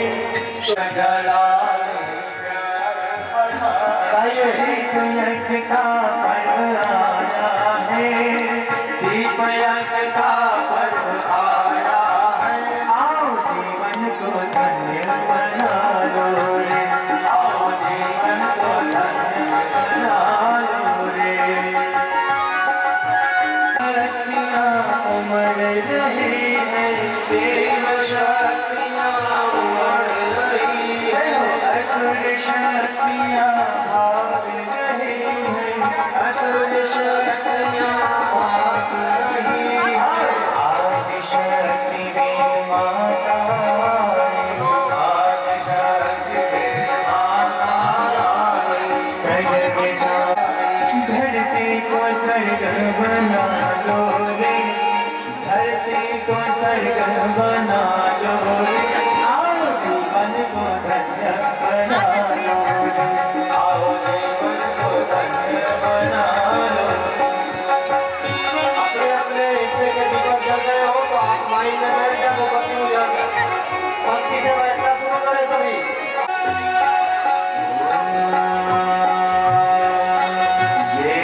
देव प्रभ स्वयं पधारे देव प्रभु स्वयं शांति कुंज से जुड़ जाओ सब शक्ति कुंज से जुड़ जाओ सब शक्ति कुंज से उज्ज्वल भविष्य बना दो रे उज्ज्वल भविष्य बना दो रे आओ जीवन को धन्य बना दो रे आओ जीवन को धन्य बना दो रे। बैठ जाए। सभी से प्रार्थना, सर्वत्र प्रार्थना। दीपक सभी जल चुके हैं।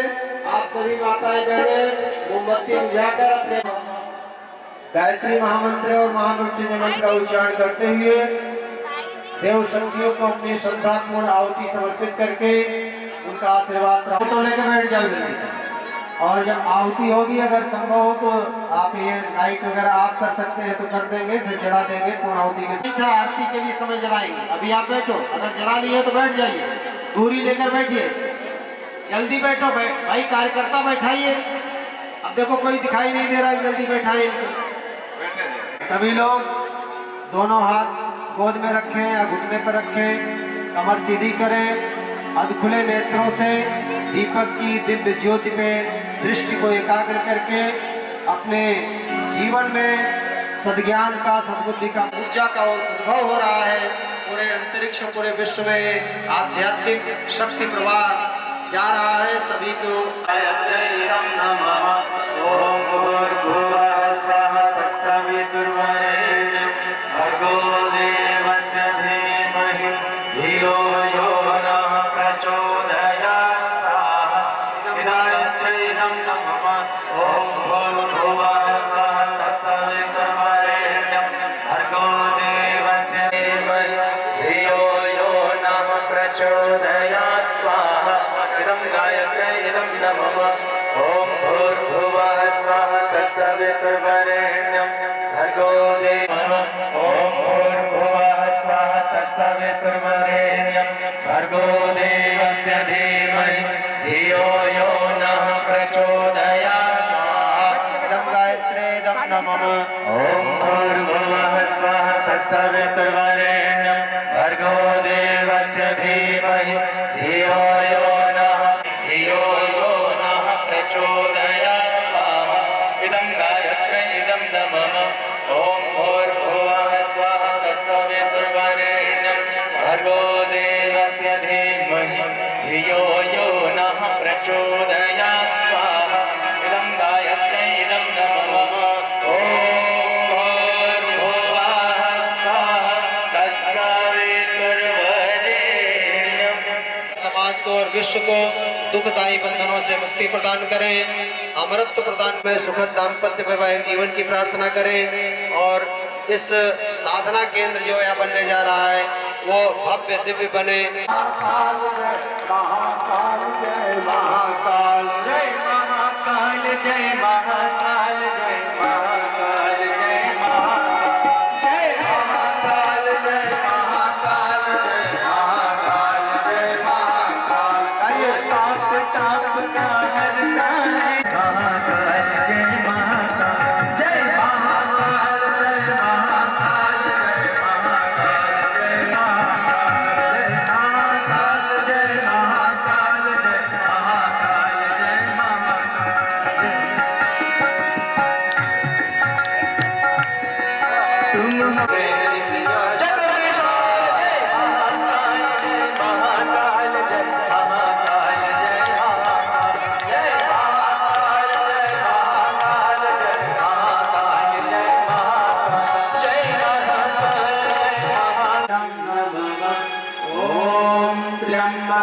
यजामहे सुगन्धिं पुष्टिवर्धनम् उर्वारुकमिव बन्धनात् मृत्योर्मुक्षीयमामृतात् स्वाहा इदं महामृत्युञ्जयाय इदं नमः।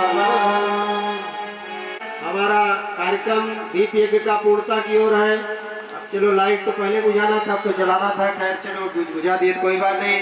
तो हम एक विशेष आहुति का भी मंत्र बोलते हैं। परम दिशा में सब आगे बढ़ें, ऐसी प्रेरणा प्रकाश सबको मिले, इस भाव से आइए हम नवयुग सृजन के लिए आहुतियां समर्पित करते हैं। ओम प्रखर प्रज्ञाय विद्महे महाकालाय धीमहि तन्नः। बुराई को हम आज दक्षिणा के रूप में यज्ञ भगवान को चरणों में आहुति के रूप में समर्पित कर दें। एक अच्छा काम करने का आज से संकल्प करके जाएं तो निश्चित रूप से वही भगवान का आशीर्वाद होगा, वही गुरुदेव का, माता जी का आशीर्वाद होगा। आप सब मंत्र साथ साथ बोले। ओम पूर्णमद पूर्णमिदं पूर्णात् पूर्णमुदच्यते पूर्णस्य पूर्णमादाय पूर्णमेव। मंच पर भी करेंगे। आप लोग जो दीपक अपने पास बचा के रखी थी, अगर वो आपने है जल रहा है तो आप उससे बैठे बैठे वहाँ होगी और आप सब भोजन प्रसाद ग्रहण करके फिर यहाँ से जाएंगे। भोजन प्रसाद सबके लिए बना है, व्यवस्था है वंदनीय माता जी के चौके में, भंडारे में। देवाय तस्मै नमः, देवाय तस्मै नमः। कर्पूरगौरं करुणावतारं संसारसारं भुजगेन्द्रहारं सदा वसन्तं हृदयारविन्दे भगवन् सहितं नमामि। जपिता त्वमेव त्वमेव बन्धो शस्त्रघा त्वमेव त्वमेव विद्या द्रविणं त्वमेव त्वमेव सर्वं मम देव देव त्वमेव सर्वं मम देव देव। अब जल की आवृत्ति कर ले। ऊपर जो आरती है पुष्प लेकर भगवान की ओर आरती समर्पित करके, और देव मंच वाली आरती सामने कर ले। सभी लोग अपना दोनों हाथ उठाकर जो पीछे तक गायत्री मंत्र बोलते हुए ये महा आरती आप ग्रहण कर। प्रचोदयन्तां पावमानिन्द्रियाणाम् आयुः प्राणं प्रदां पशुं कीर्तिं द्रविणं ब्रह्मवर्चसं मह्यं दत्त्वा व्रजत ब्रह्मलोकम्। हथेली रगड़िए, अपने मस्तक पे हाथ फेर लीजिए, हमारा मस्तक प्रकाशित हो। अब यहाँ से शांति पाठ होगा। सूचना जो कल के कार्यक्रम की महत्वपूर्ण कोई सूचना हो। शर्वं शान्ति पृथिवी शान्तिरापः शान्तिरोषधयः शान्तिः वनस्पतयः शान्तिर्विश्वे देवाः शान्तिर्ब्रह्म शान्तिः सर्वं शान्तिः शान्तिरेव शान्तिः।